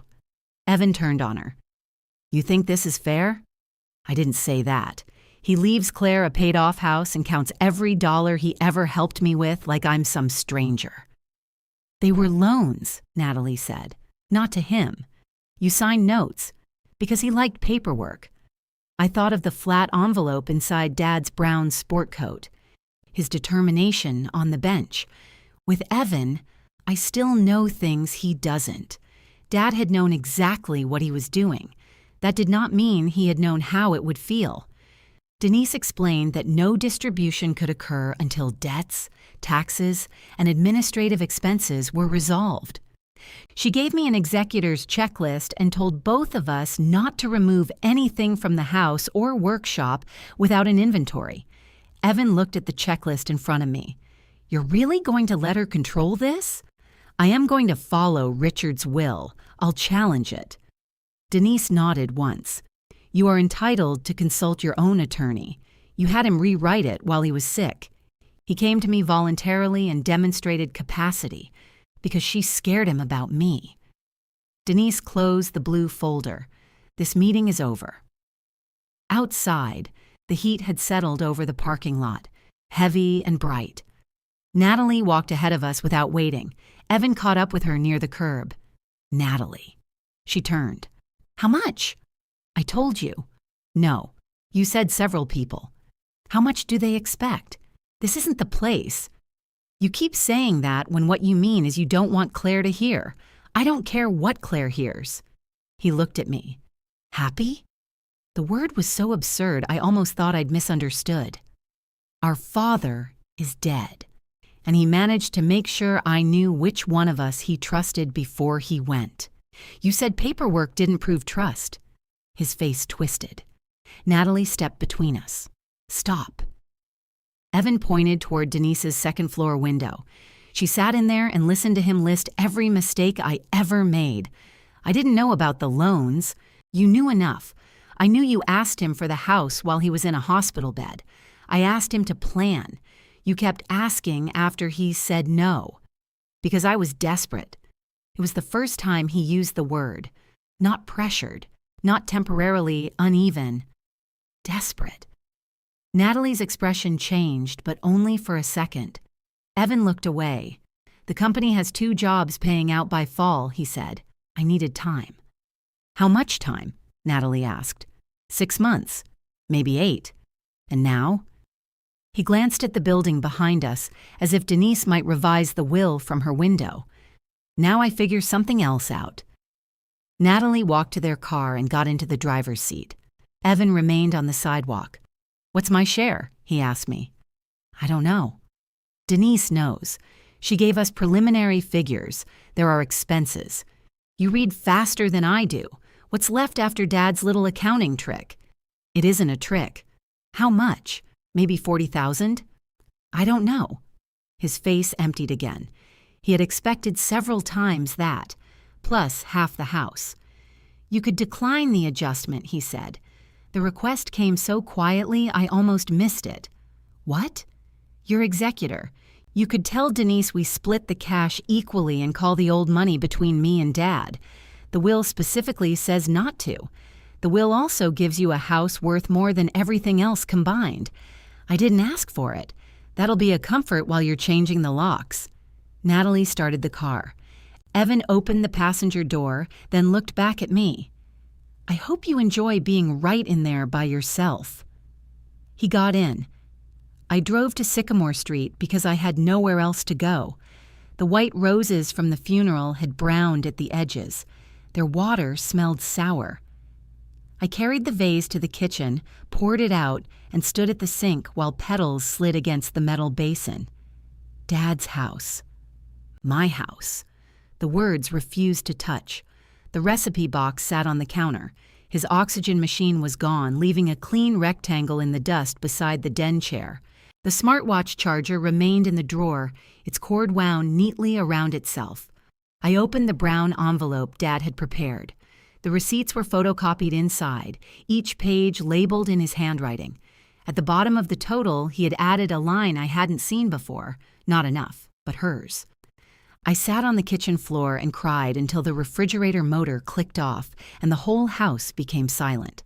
My phone rang. Aunt Lorraine. "Evan called me," she said when I answered. "That was fast. He's very upset. So am I. He thinks Richard wasn't himself when he signed those papers. He was himself. I'm not accusing you, honey. I'm asking whether the medication could have affected him." I looked at Dad's handwriting. Denise checked his capacity. "But you were the one caring for him. You would know."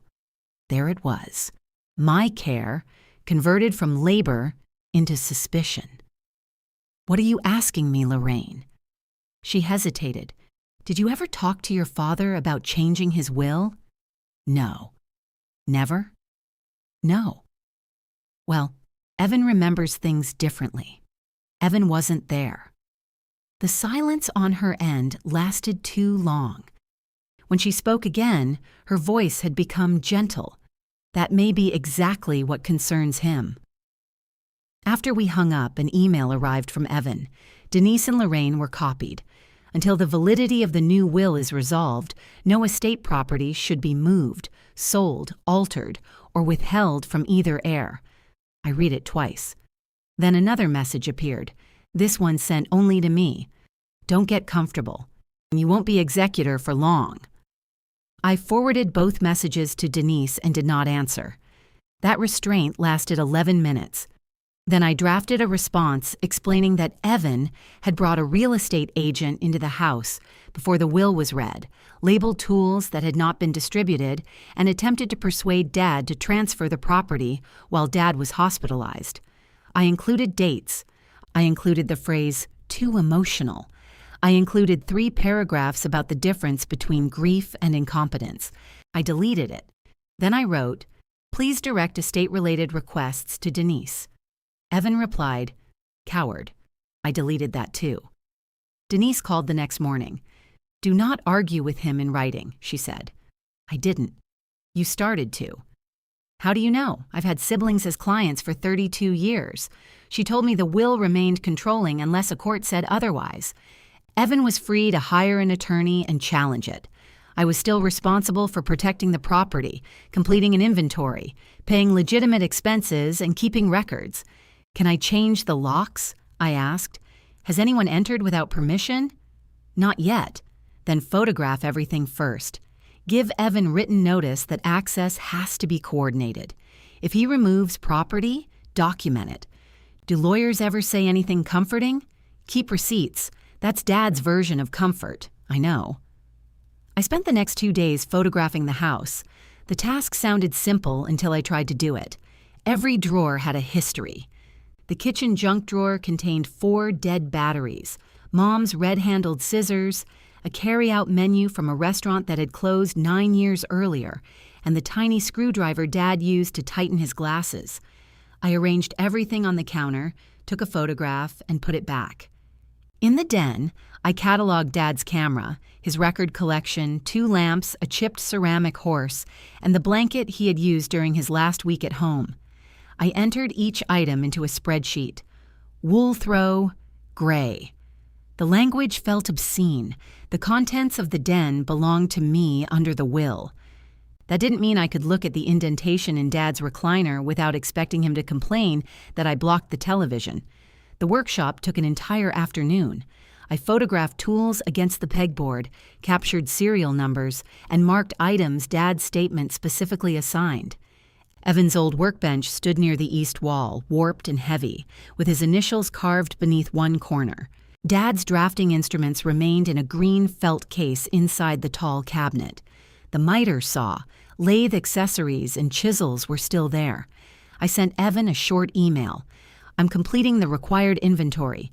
Please don't enter the property or remove anything until it is finished. I'll coordinate delivery of the workbench, drafting instruments, watch, and other items Dad left you. His response arrived before I set down my phone. You don't get to ban me from my father's house. I typed, it's my father's house too, then erased it. Instead, I sent, this is Denise's instruction. He did not respond. Aunt Lorraine came by carrying one of her lemon pound cakes. She placed it on the kitchen counter and looked around as if the walls might have changed allegiance. I knocked, she said. I heard you. The door was unlocked. I was in the workshop. I'm only saying, if you're worried about Evan coming in, you ought to lock it. He has a key. He's always had a key. So have I. Lorraine removed her sunglasses. You sound defensive. You brought cake and immediately mentioned Evan. I brought cake because you're grieving. Is he getting one? He doesn't like lemon. That was true, and the sheer ordinariness of it disarmed me. I cut us 2 slices. Lorraine sat at the kitchen table in the chair Dad always used, then seemed to realize it and shifted to the one beside it. "I don't believe you manipulated Richard," she said. "Thank you. I do think he may have overcorrected. There was always a second half with Lorraine. He gave me the property I paid toward and maintained. He gave you a house worth nearly $400,000, and he gave Evan $96,000 while he was alive. Loans, money." She pressed her fork through the cake crumbs. "Your brother is in real trouble, so I keep hearing. His company employs people. Then he should have managed it like they depended on him." Lorraine frowned. "You have no compassion when you're hurt." The sentence was ridiculous enough to make me laugh. What? I spent 8 months arranging my life around Dad's pulse. Evan misses an appointment, asks for the house, and promises an inheritance he doesn't own. Somehow, his fear is evidence of complexity, and mine is a character flaw. I didn't say that. "You called me after the reading to ask whether Dad's medication made him incompetent." Her eyes lowered. I was trying to understand. "No. You were trying to find a version where Evan wasn't responsible." She set down her fork. "Your father protected him." "Yes, you protected him too." I stopped. Lorraine met my eyes. "Every time Evan didn't show up, you covered it. You complained, but you covered it. Richard never had to demand more from him because you made sure nothing failed." The observation was too accurate to reject cleanly. I wasn't going to leave Dad sitting in a doctor's office. I know. What was I supposed to do? "I don't know, Claire." For once, Lorraine's uncertainty sounded honest. She glanced toward the dining room. "Your mother's white serving platter," she said. "She always said I could have it. The same platter I had rescued from Lorraine's friend after the funeral." I stood, took it from the cabinet, and placed it in her hands. She blinked. "Just like that? Do you want me to create a test?" "No." "Then take it." Her fingers moved over the raised edge. "I thought you'd fight me. Everybody thinks that." Lorraine wrapped the platter in her cardigan because neither of us had newspaper. At the door, she paused. "Evan says the will before this one split everything equally. I assume it did. He thinks that proves Richard changed it because of you. It proves Richard changed it." She nodded, though not in agreement. "I'm sorry about the medication question," she said. It wasn't a full apology, but Lorraine had spent 68 years avoiding direct conflict. I accepted the available size. After she left, I ate the rest of my cake standing over the sink. The bank records arrived through Denise that week. Dad's ledger was exactly what the will described, a narrow black notebook with dates, amounts, purposes, and short notes in his block handwriting. Payroll, truck repair, Barlow materials, park deposit shortfall. Beside each loan was an initial. Some were Dad's, some were Evan's. Photocopies of signed notes sat behind the pages. The first was for $6,000 7 years earlier. The last was written 4 months before Dad died. $8,000, supplier balance, repay by September. Evan had asked Dad for money during the same months he proposed borrowing against the house. He had accepted one loan while seeking access to a much larger one. Dad never mentioned it to me. I felt betrayed, then ashamed of feeling betrayed. It had been Dad's money. He was allowed to make choices I disliked. But every check explained a little more. Why Dad excused missed appointments. Why he called Evan pressured instead of unreliable. Why he let Evan turn need into importance.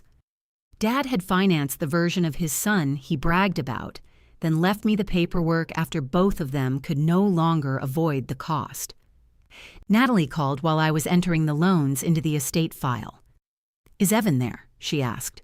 "At Dad's house?" "I don't know. He left the office hours ago. I haven't seen him." She exhaled. "Are you okay?" I asked. "No." The directness surprised me. "He used our home equity line too," she said. "Not for the full amount, but enough." "I'm sorry." I asked him if there were any other obligations. He said not that mattered. That sounds like Evan. It used to sound confident. Her voice broke on the last word, and I looked down at Dad's ledger. "Do you want me to call him?" "No.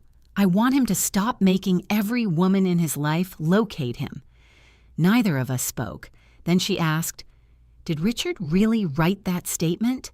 "Yes." "He knew? About the company? About Evan? The way he is?" I traced Dad's crossed-out word on my photocopy. He knew some of it. Why didn't he stop helping him? Because helping made Dad feel needed. Natalie gave a tired laugh. That's a very expensive feeling. When I returned to the workshop after the call, the side door was open. I knew I had closed it. The green case containing Dad's drafting instruments was gone from the cabinet. That was fine. They belonged to Evan, even if he wasn't supposed to remove them yet. The workbench remained because it weighed as much as a small car. The miter saw was gone. So were the lathe accessories and the full set of chisels. Blue scraps of painter's tape lay on the floor. I called Evan. He answered on the fourth ring. "What?" "Bring the tools back. They're mine. The drafting instruments are yours. The workbench is yours. The other tools are part of the property. Dad gave them to me. Not in the will. You think a will records every conversation? I think you were specifically told not to remove anything. You don't use the lathe. That's irrelevant. I need it for a job. There it was. Not memory, not Dad. A job. You have until tomorrow morning. Or what? I report the missing property to Denise and your attorney." He laughed. "You've become very official. You made me." "No, Dad did. He put you in charge, and you're enjoying every second." I looked at the empty outline on the pegboard. "Bring them back. I took what he promised me." "Then why did you wait until I wasn't here?" He hung up. The chisels appeared on the porch the following morning in a cardboard box. The miter, saw, and lathe accessories did not. I photographed the returned items and sent the images to Denise. She told me to change the locks. A locksmith came that afternoon. I stood beside him while he removed the old brass cylinder from the front door. Dad's key hung on my ring, worn smooth at the edges. Evan's key would no longer fit. The sound of the drill seemed louder than it was. At 6, Evan tried the side door. I was in the kitchen. The knob turned, stopped, and turned again. Then he knocked hard. I opened the door but left the chain fastened. "You changed the locks. You removed estate property." I returned it. Not all of it. His eyes moved to the chain. "You're locking me out. I'm requiring you to ask. This was my home too, and Dad left it to me." The words hurt both of us. I saw it happen. Evan stepped back. A large envelope was tucked beneath his arm. "My attorney filed the challenge today," he said. "Undue influence and lack of capacity." He pulled one copy free and slid it through the narrow opening. "Enjoy the house," he said. "You may have to sell it to defend yourself." I left the chain on until his truck disappeared. Then I carried the envelope to the kitchen table and opened it with Dad's red-handled scissors. The petition described me as if I were a stranger who had moved into his life at the end.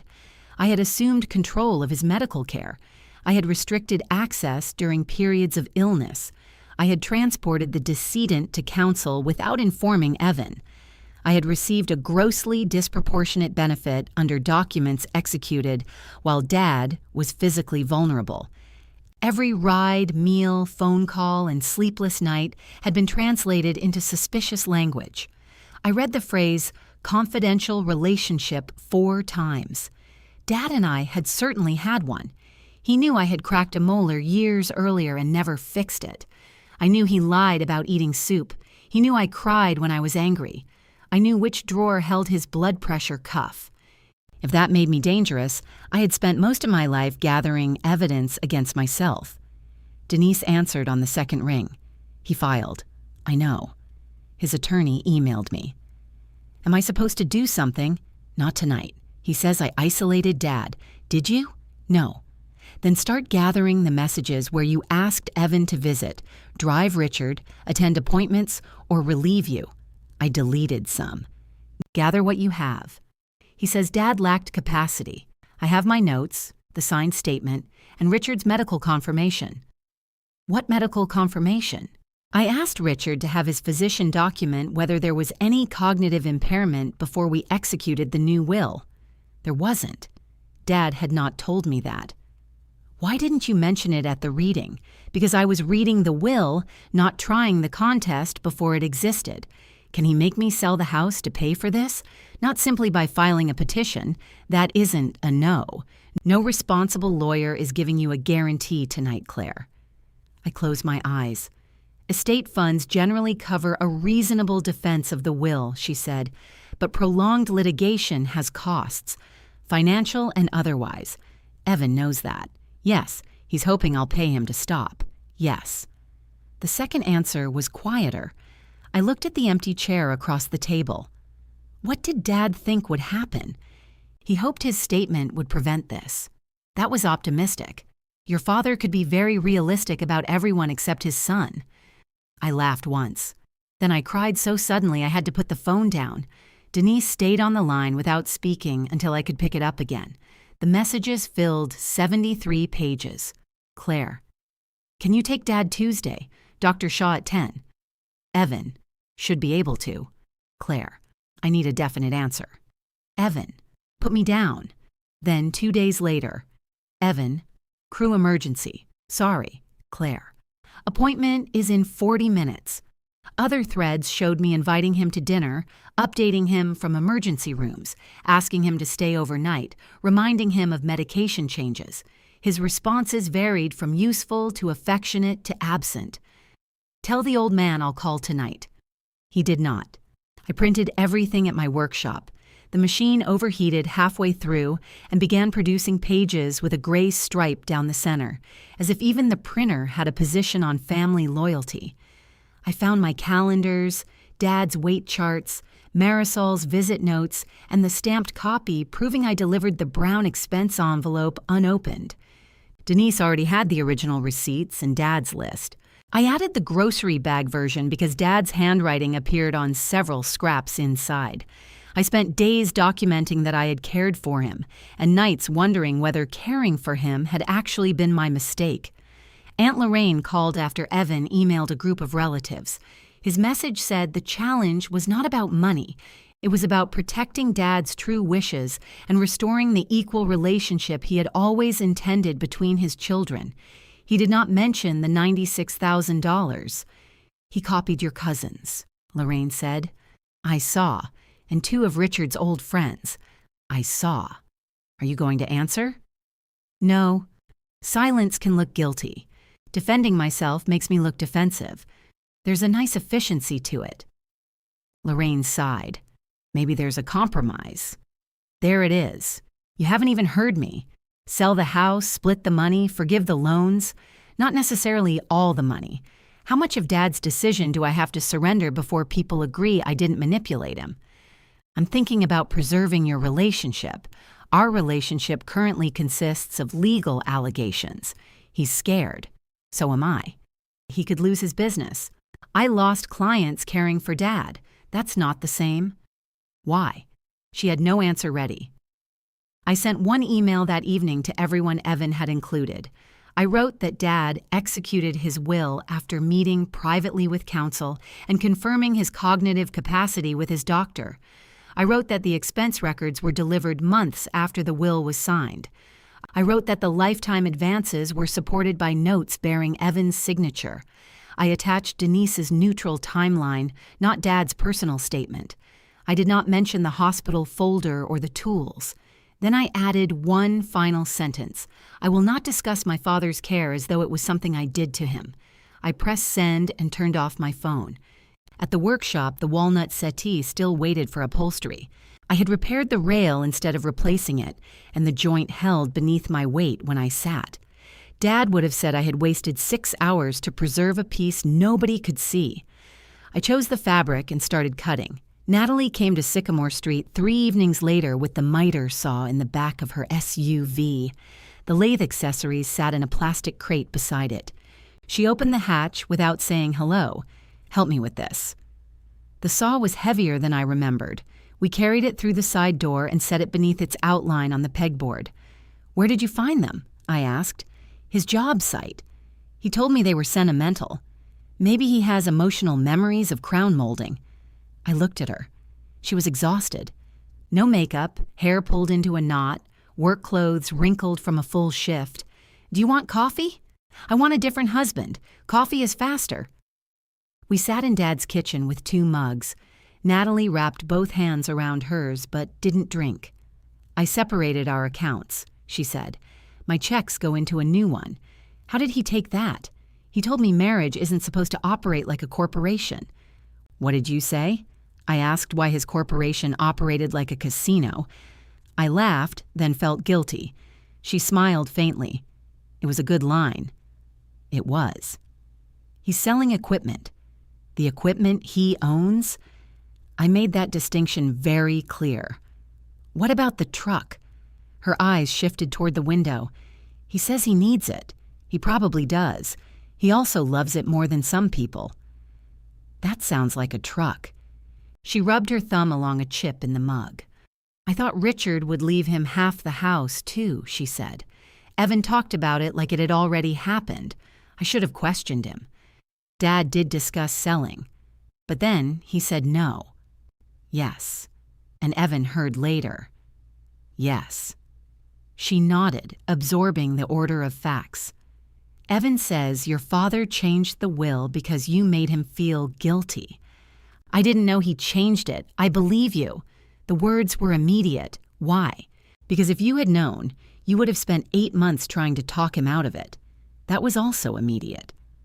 I looked down at my coffee. Natalie leaned back. Evan thinks Dad chose you at the end. It wasn't supposed to be a choice. No. But that's how he sees love. Somebody gets picked. Dad picked him plenty. That's why this is killing him. She left before dark. The formal conference took place at Denise's office 2 weeks later. Evan's attorney, Martin Keene, had a careful beard, and the expression of a man who had already discovered his client's version required footnotes. Evan sat beside him with a fresh legal pad. Natalie did not attend. Denise placed Dad's timeline between them. She started with the November appointment. Dad had contacted her himself. He came alone into the meeting. She had asked about pressure from both children. He understood the size and nature of his property, identified us correctly, and explained in detail why he wanted the house to pass to me. Martin read the physician's letter twice. No cognitive diagnosis, he said. Correct, Denise replied. Physical illness? Documented and understood. Physical illness does not equal incapacity. Evan's pen tapped once. Denise moved to the receipts. The will was executed November 7th. Claire delivered these January 12th. I slid the stamped copy across the table. Evan did not look at it. Then came Dad's ledger and the signed notes. Martin examined each signature. My client's position is that Richard did not expect repayment, he said. The will addresses that, Denise replied. Dad told me not to worry about it, Evan said. Then why sign notes with repayment dates? I asked. Martin put one hand on Evan's forearm before he could answer. Denise presented the messages showing that I repeatedly requested Evan's involvement. She included Marisol's schedule and hospital visitor logs. On most days, Evan could have come. On several, he did. Nothing proved he did not love Dad. Everything contradicted the claim that I had isolated him. Martin requested a private break. They used Denise's smaller conference room. Through the wall, I could hear Evan's voice rising and falling, though not the words. Denise poured water into 2 paper cups. What happens now? I asked. His attorney advises him. Based on what? The available evidence, probable cost, and likely outcome. That sounds almost sensible. It often arrives late. After 20 minutes, Evan and Martin returned. Evan's face was red around the eyes. Martin opened a folder. My client is willing to resolve the matter if the estate disregards the lifetime advances, and Claire pays him $75,000 in exchange for releasing all claims. I looked at Evan. You want me to pay you for Dad leaving me the house. I want what's fair. Your definition of fair always starts after you've received something. Martin spoke before Evan could. This is an effort to avoid prolonged conflict. The conflict is his petition. Denise looked at me. Do you want time to consider? No. Evan leaned forward. You could borrow against the house. The same house he had asked Dad to risk. No. You won't even think about it? I just did. His jaw tightened. Then I guess we let a judge decide. The judge never did. Martin requested additional time, reviewed Dad's original notes at Denise's office, and spoke with Dr. Shaw. 3 weeks later, Denise called while I was sanding the settee frame. He withdrew the petition. I turned off the sander. Why? His attorney filed the dismissal this morning. Did Evan agree? He signed it. I waited for relief. None came. So it's over? The challenge is. There were always second halves. That afternoon, I received no apology from the relatives who had read Evan's accusation. Lorraine sent a heart emoji. One cousin wrote, "Glad you two worked it out, as if we had settled a disagreement over dinner reservations." I drove to Sycamore Street and opened the workshop windows. The miter saw stood beneath its black outline. Dad's clamps hung in order. The old workbench still waited for Evan because I had not been permitted to distribute anything during the challenge. I placed both hands on its warped top. A truck pulled into the driveway. Not Evan's black one. An older white company truck with rust along the wheel wells. He got out slowly. Without the petition between us, he looked smaller. He came to the open workshop doors and stopped at the threshold. "I need to ask you something," he said. I waited. Evan looked past me at the workbench. "I can take that now, right?" "Yes." "The drafting instruments, too. And Dad's watch. Keep the watch." "He left it to you." "I don't want a machine that tells me when my father's heart stopped. It wasn't on him then." "I know." He walked into the workshop and ran his palm across the workbench. The initials he had carved at 19 were still visible beneath one edge. Dad had varnished over them instead of sanding them away. "You'll need help moving it," I said. "I'll get somebody." "You could have brought somebody." "That's not what I came to ask." There it was. I leaned against the drafting table. "What do you need?" His eyes flicked toward mine, then away. "The black truck is gone," I noticed. "Sold it yesterday. The admission seemed to cost him. It was a nice truck," I said. "It was an idiotic truck. It can be both." He almost smiled. "Almost." "I sold the extra skid steer," he said. 2 trailers. Some equipment I wasn't using enough. Natalie made a list. Of course she did. She put stars beside things she says I love more than people. That sounds efficient. She started the truck twice. This time his mouth moved, but the humor disappeared quickly. "How much are you still short?" I asked. 60. 60,000? About usually means more. 62 if Barlow won't reduce the late fees. I looked at the black outlines on the pegboard. The miter saw was back where it belonged. Natalie had returned it because Evan could not. What happens if you don't pay? They cut me off. Other suppliers follow. I can finish 2 current jobs, maybe 3, but I can't start anything new without materials. And the receivables? Coming. "When?" he breathed out. "1 in 6 weeks. The other's tied up in a dispute over change orders. Temporary? Don't. You came here asking for money. I'm allowed to notice words." He picked up a loose piece of walnut from the workbench and turned it over in his hands.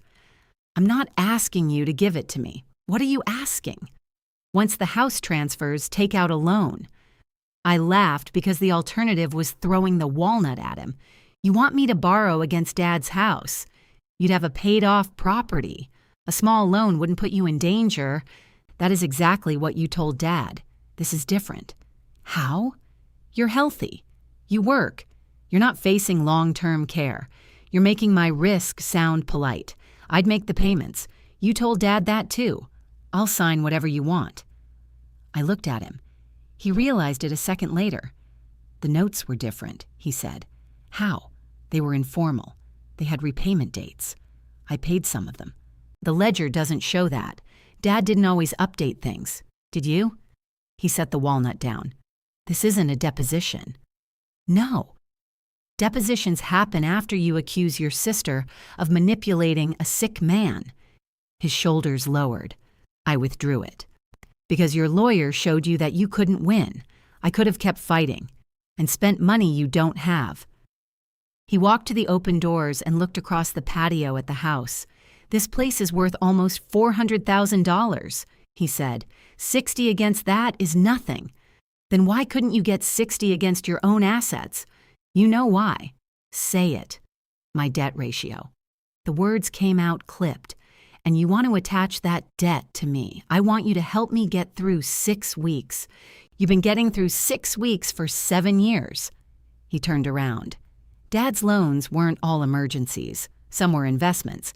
In your company. He believed in me. He also counted every dollar. After you got in his head about the house." I stared at him. He rubbed the back of his neck. "I shouldn't have said that. But you believe it. I believe Dad felt guilty. He should have. For being closer to me. For requiring more from me. No one made you do everything. There were sentences that opened doors. That one closed the last escape route." "No," I said. "Nobody made me." Evan seemed relieved, hearing surrender where there wasn't any. "I chose Dad," I continued. "Every time you canceled, I chose him. Every time he defended you, I still chose him. But you all knew I would. So your choices got to stay flexible. That doesn't make what I did less important. I didn't say it did. You act like I never showed up. You did show up. You brought steaks. You fixed the workshop heater. You stayed at the hospital. You made him laugh when I couldn't. And then, the second it got inconvenient, you looked for me. I had a business. I had one too. Your business wasn't carrying 8 employees.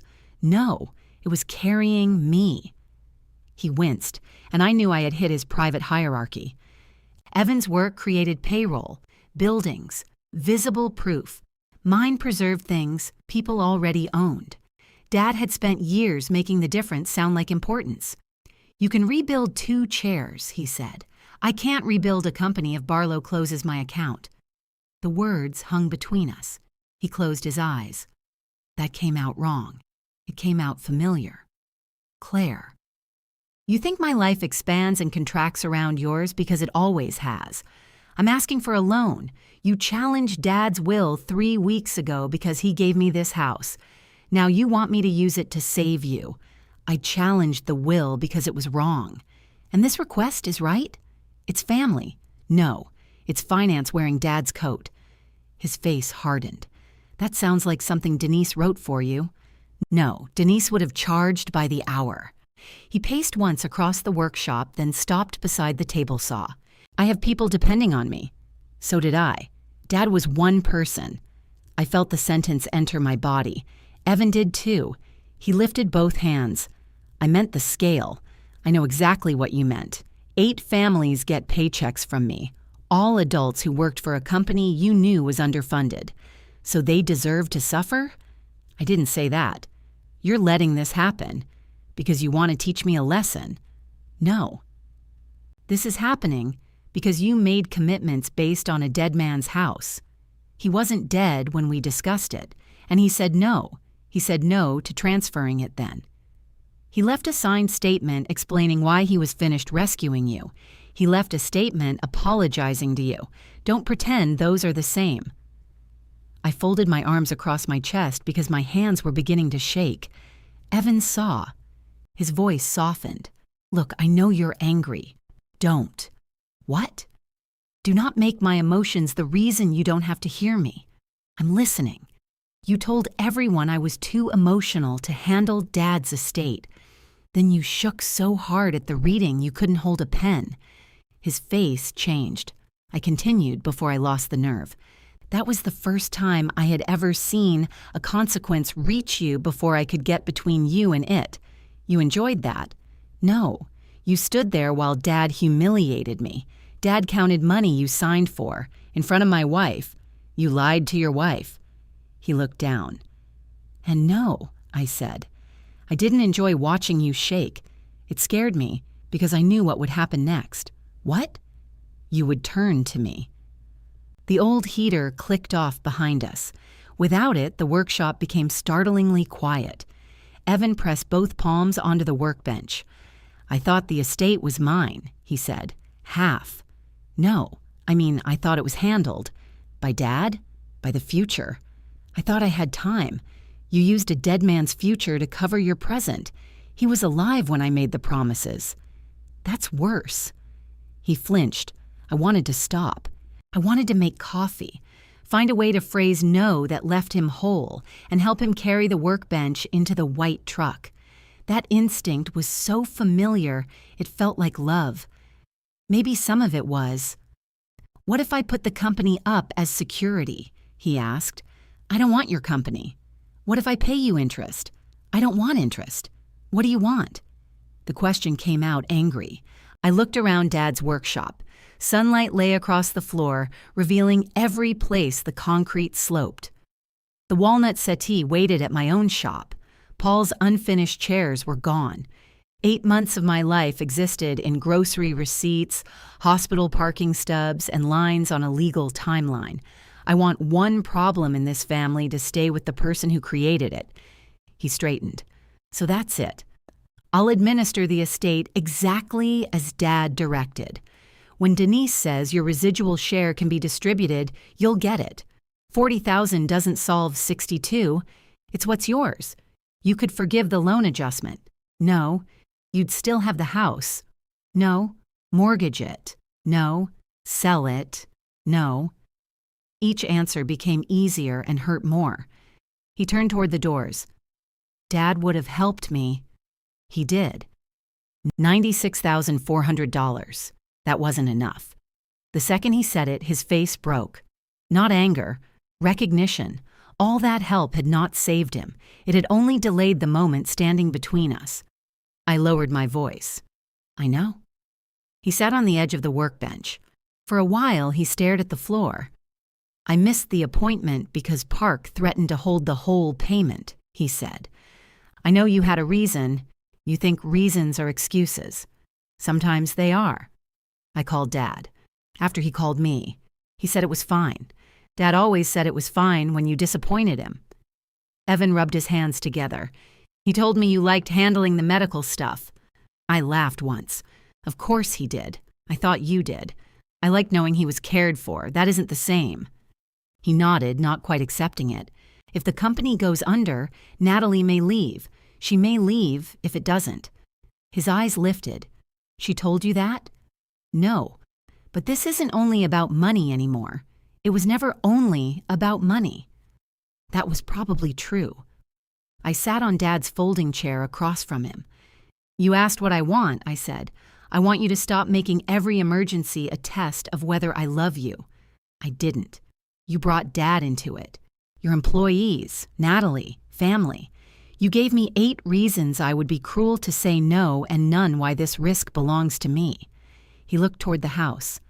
If you don't help, I might lose everything. Not everything. You know what I mean? Yes. The things that tell you who you are. His expression sharpened, but he didn't deny it. I stood. The answer is no. He remained seated for another minute. Then he rose and walked past me. What about the workbench? I asked. Keep it. It's yours. So is the company. He crossed the patio without looking back. The old white truck started with a metallic cough. I watched it pull away until it disappeared beyond the maple tree. Then I locked the workshop.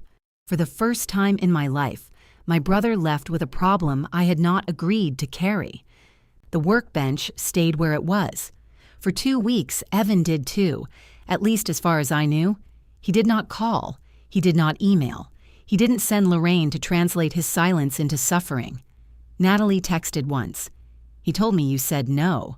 I waited for the rest. It never came. I wrote, Are you okay?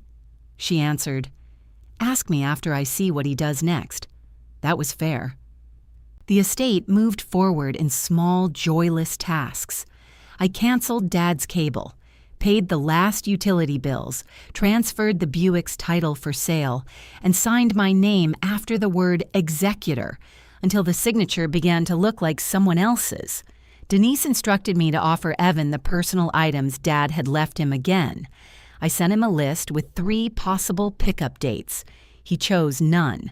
I boxed the watch, drafting instruments, photographs, and the pocket knife Dad used for opening bags of grass seed. The workbench was too large to box. which felt like its only defense. Aunt Lorraine helped me sort the dining room cabinet. She arrived with newspaper, tape, and no cake, which meant she considered the visit work rather than diplomacy. Mom's glasses made 12 small rings on the table. Lorraine wrapped each one separately. "You don't have to pack everything," I said. "I may keep some here. You're staying?" "I don't know." The house had become a question everyone believed I should answer quickly. Sell it, and I was cashing in. Keep it, and I was displaying my victory. Move into it, and I had been waiting all along. I picked up Mom's gravy boat. "I still have my place," I said. "You could rent this one.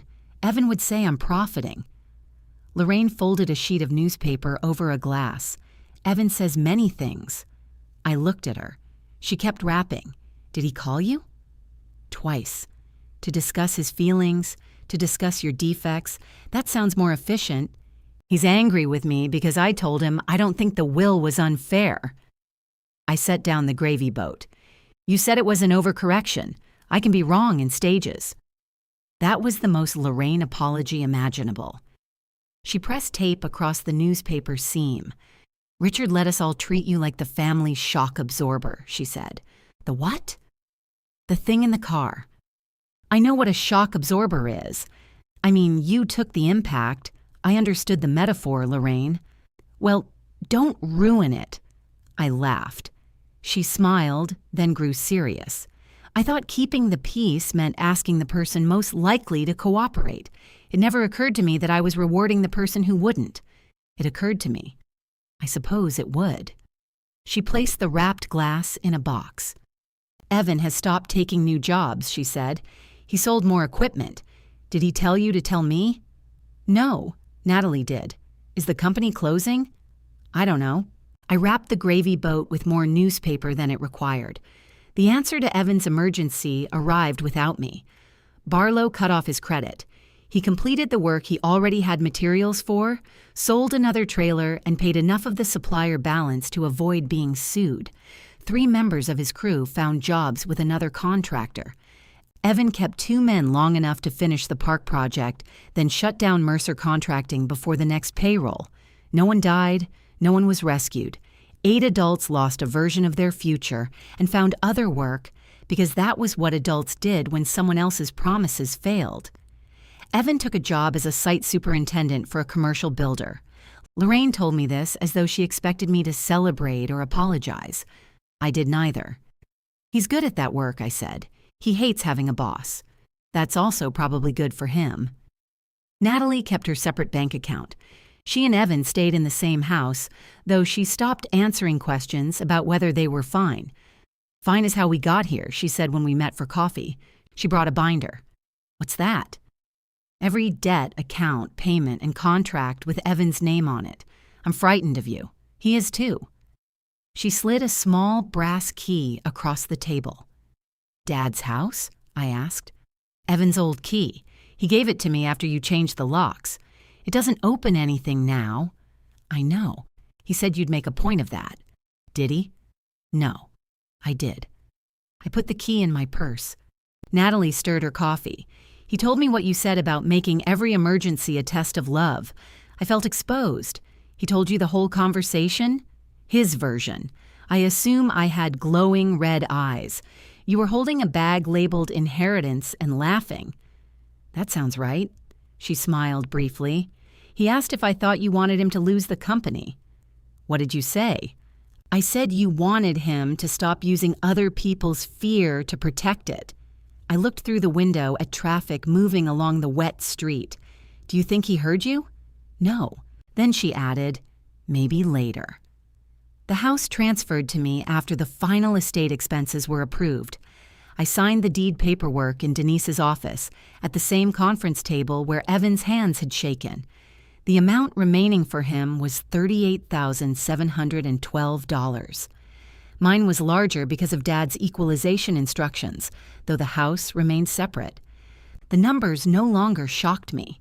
They simply showed the shape of decisions made over years. "Send his distribution directly to Barlow," Evan told Denise. He had come to sign the receipt and release. It was the first time I had seen him since he asked for the loan. He wore work boots and a gray shirt with another company's name embroidered over the pocket. No legal pad, no folder. Denise looked at him. I need written direction. He signed it. The money reduced what he still owed. It did not restore the company, the truck, or the version of himself who walked into the will, reading, expecting the future to recognize him. When Denise left to make copies, Evan stared at the table. You kept the house, he said, for now. What are you going to do with it? I haven't decided. He nodded. I took the brass key from my purse and set it between us. Natalie gave me this. His mouth tightened. She enjoys symbolic gestures. So do you. You brought me a lawsuit in a large envelope. I withdrew it. You filed it. He rubbed his thumb across a scratch in the tabletop. My attorney said Dad couldn't have made the statement unless he'd been thinking about it for a long time. That seems obvious. He said the handwritten revisions would have been difficult to explain away. Your attorney sounds romantic. Evan glanced at me. I hated him. I'm sure he misses you. Denise's office door remained closed. Evan turned the useless key over once. I really did think you knew, he said. I didn't. I thought you sat in the car and told Dad I was trying to take his house. You were trying to take his house. I was trying to get him to help with the building, with his house. He exhaled. Fine. The word lacked its usual resistance. I didn't know about the will until Denise read it, I said. I didn't know he kept a ledger. I didn't know he wrote the statement. I know that now. It was not quite an apology. I waited. At the reading, he said, when she named you executor, I thought it was a mistake. A clerical one? I thought Dad must have confused the names. The honesty was so offensive, I laughed. I'm sorry, he said. No, that was worth hearing. He always said you got overwhelmed. I got overwhelmed while handling things. I know, do you? He picked up the key and set it down again. When Denise got to the house, I realized he hadn't just changed paperwork. He had changed the story. What story? That I was the one he trusted with real things. I looked at him. You mean valuable things? I mean decisions, work, money, and I got illness, food, and feelings. His face tightened. When she read the loans, I thought Natalie was going to leave me right there. She considered it. I know. He looked at his hands. I couldn't stop shaking. I kept thinking Dad had seen me exactly the way you did. That wasn't what his statement said. It said he protected me because he was afraid I'd leave. He was. I did leave. You came back? When it suited me. I said nothing. Evan leaned against the table. I thought if Dad didn't choose me, then maybe nobody would. The sentence sounded younger than either of us. I could have reassured him. I could have listed every way Dad had chosen him, every proud story, every loan, every excuse. I could have made the fear smaller. Instead, I said, it was never supposed to be a contest. It was to me. I know. I thought it was to you, too. I wanted it not to be. That seemed to hurt him more than if I had claimed victory. Denise returned with the copies. Evan signed where she indicated. No one challenged the numbers. At the elevator, he asked about the workbench. It's still there, I said. I don't have room for it. You could store it. Where? The workshop. He looked at me suspiciously. I'm not giving you a key, I said. I'm saying it doesn't have to move today. What if you sell? I'll call you. He nodded. The elevator arrived. As he stepped inside, he said, I have something of Dad's that should be at the workshop. What? His brass level? He lent it to me years ago. Did you use it? No, it's inaccurate. That sounds like Dad. The doors closed before either of us had to decide whether the exchange counted as progress. I did not sell the house. I almost did. Beth Lawson left 2 polite messages and mailed a market analysis showing what the property could bring with minimal updates. I placed it beside the stack of utility bills and imagined clean money, a clean exit, and no workshop full of outlines where tools used to be. Then the landlord at my rented shop raised the rent.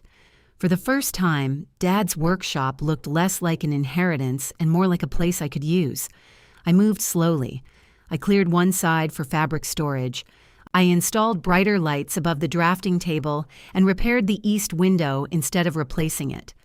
I moved my industrial sewing machine into the corner where Dad kept scrap lumber. The floor still sloped. I left it that way. The walnut settee became the first finished piece in the new space. I upholstered it in deep green fabric and placed it beneath the windows, where the repaired rail was visible only if someone knew where to look. I knew. Paul Hennessy stopped by after hearing I had moved. He sat on the settee, bounced once, and said, "Your father would complain about this color. He'd complain about whatever color I chose." Paul nodded. That's how you knew he liked it. He hired me to repair 4 more chairs with no reopening deadline attached. I hung a small sign on the workshop doors, Claire Mercer Restoration. The first morning I opened them for work, I found Dad's brass level leaning against the frame. Evan stood on the patio holding 2 coffees. He wore the gray shirt with the other company's name. His hair had grown longer around his ears. He looked uncomfortable, which was new enough to deserve patience. "You could have knocked," I said. I did. I was running the sander. He held out 1 cup. "No whipped cream. Mom would approve. Dad wouldn't care." I took it. He looked past me into the workshop.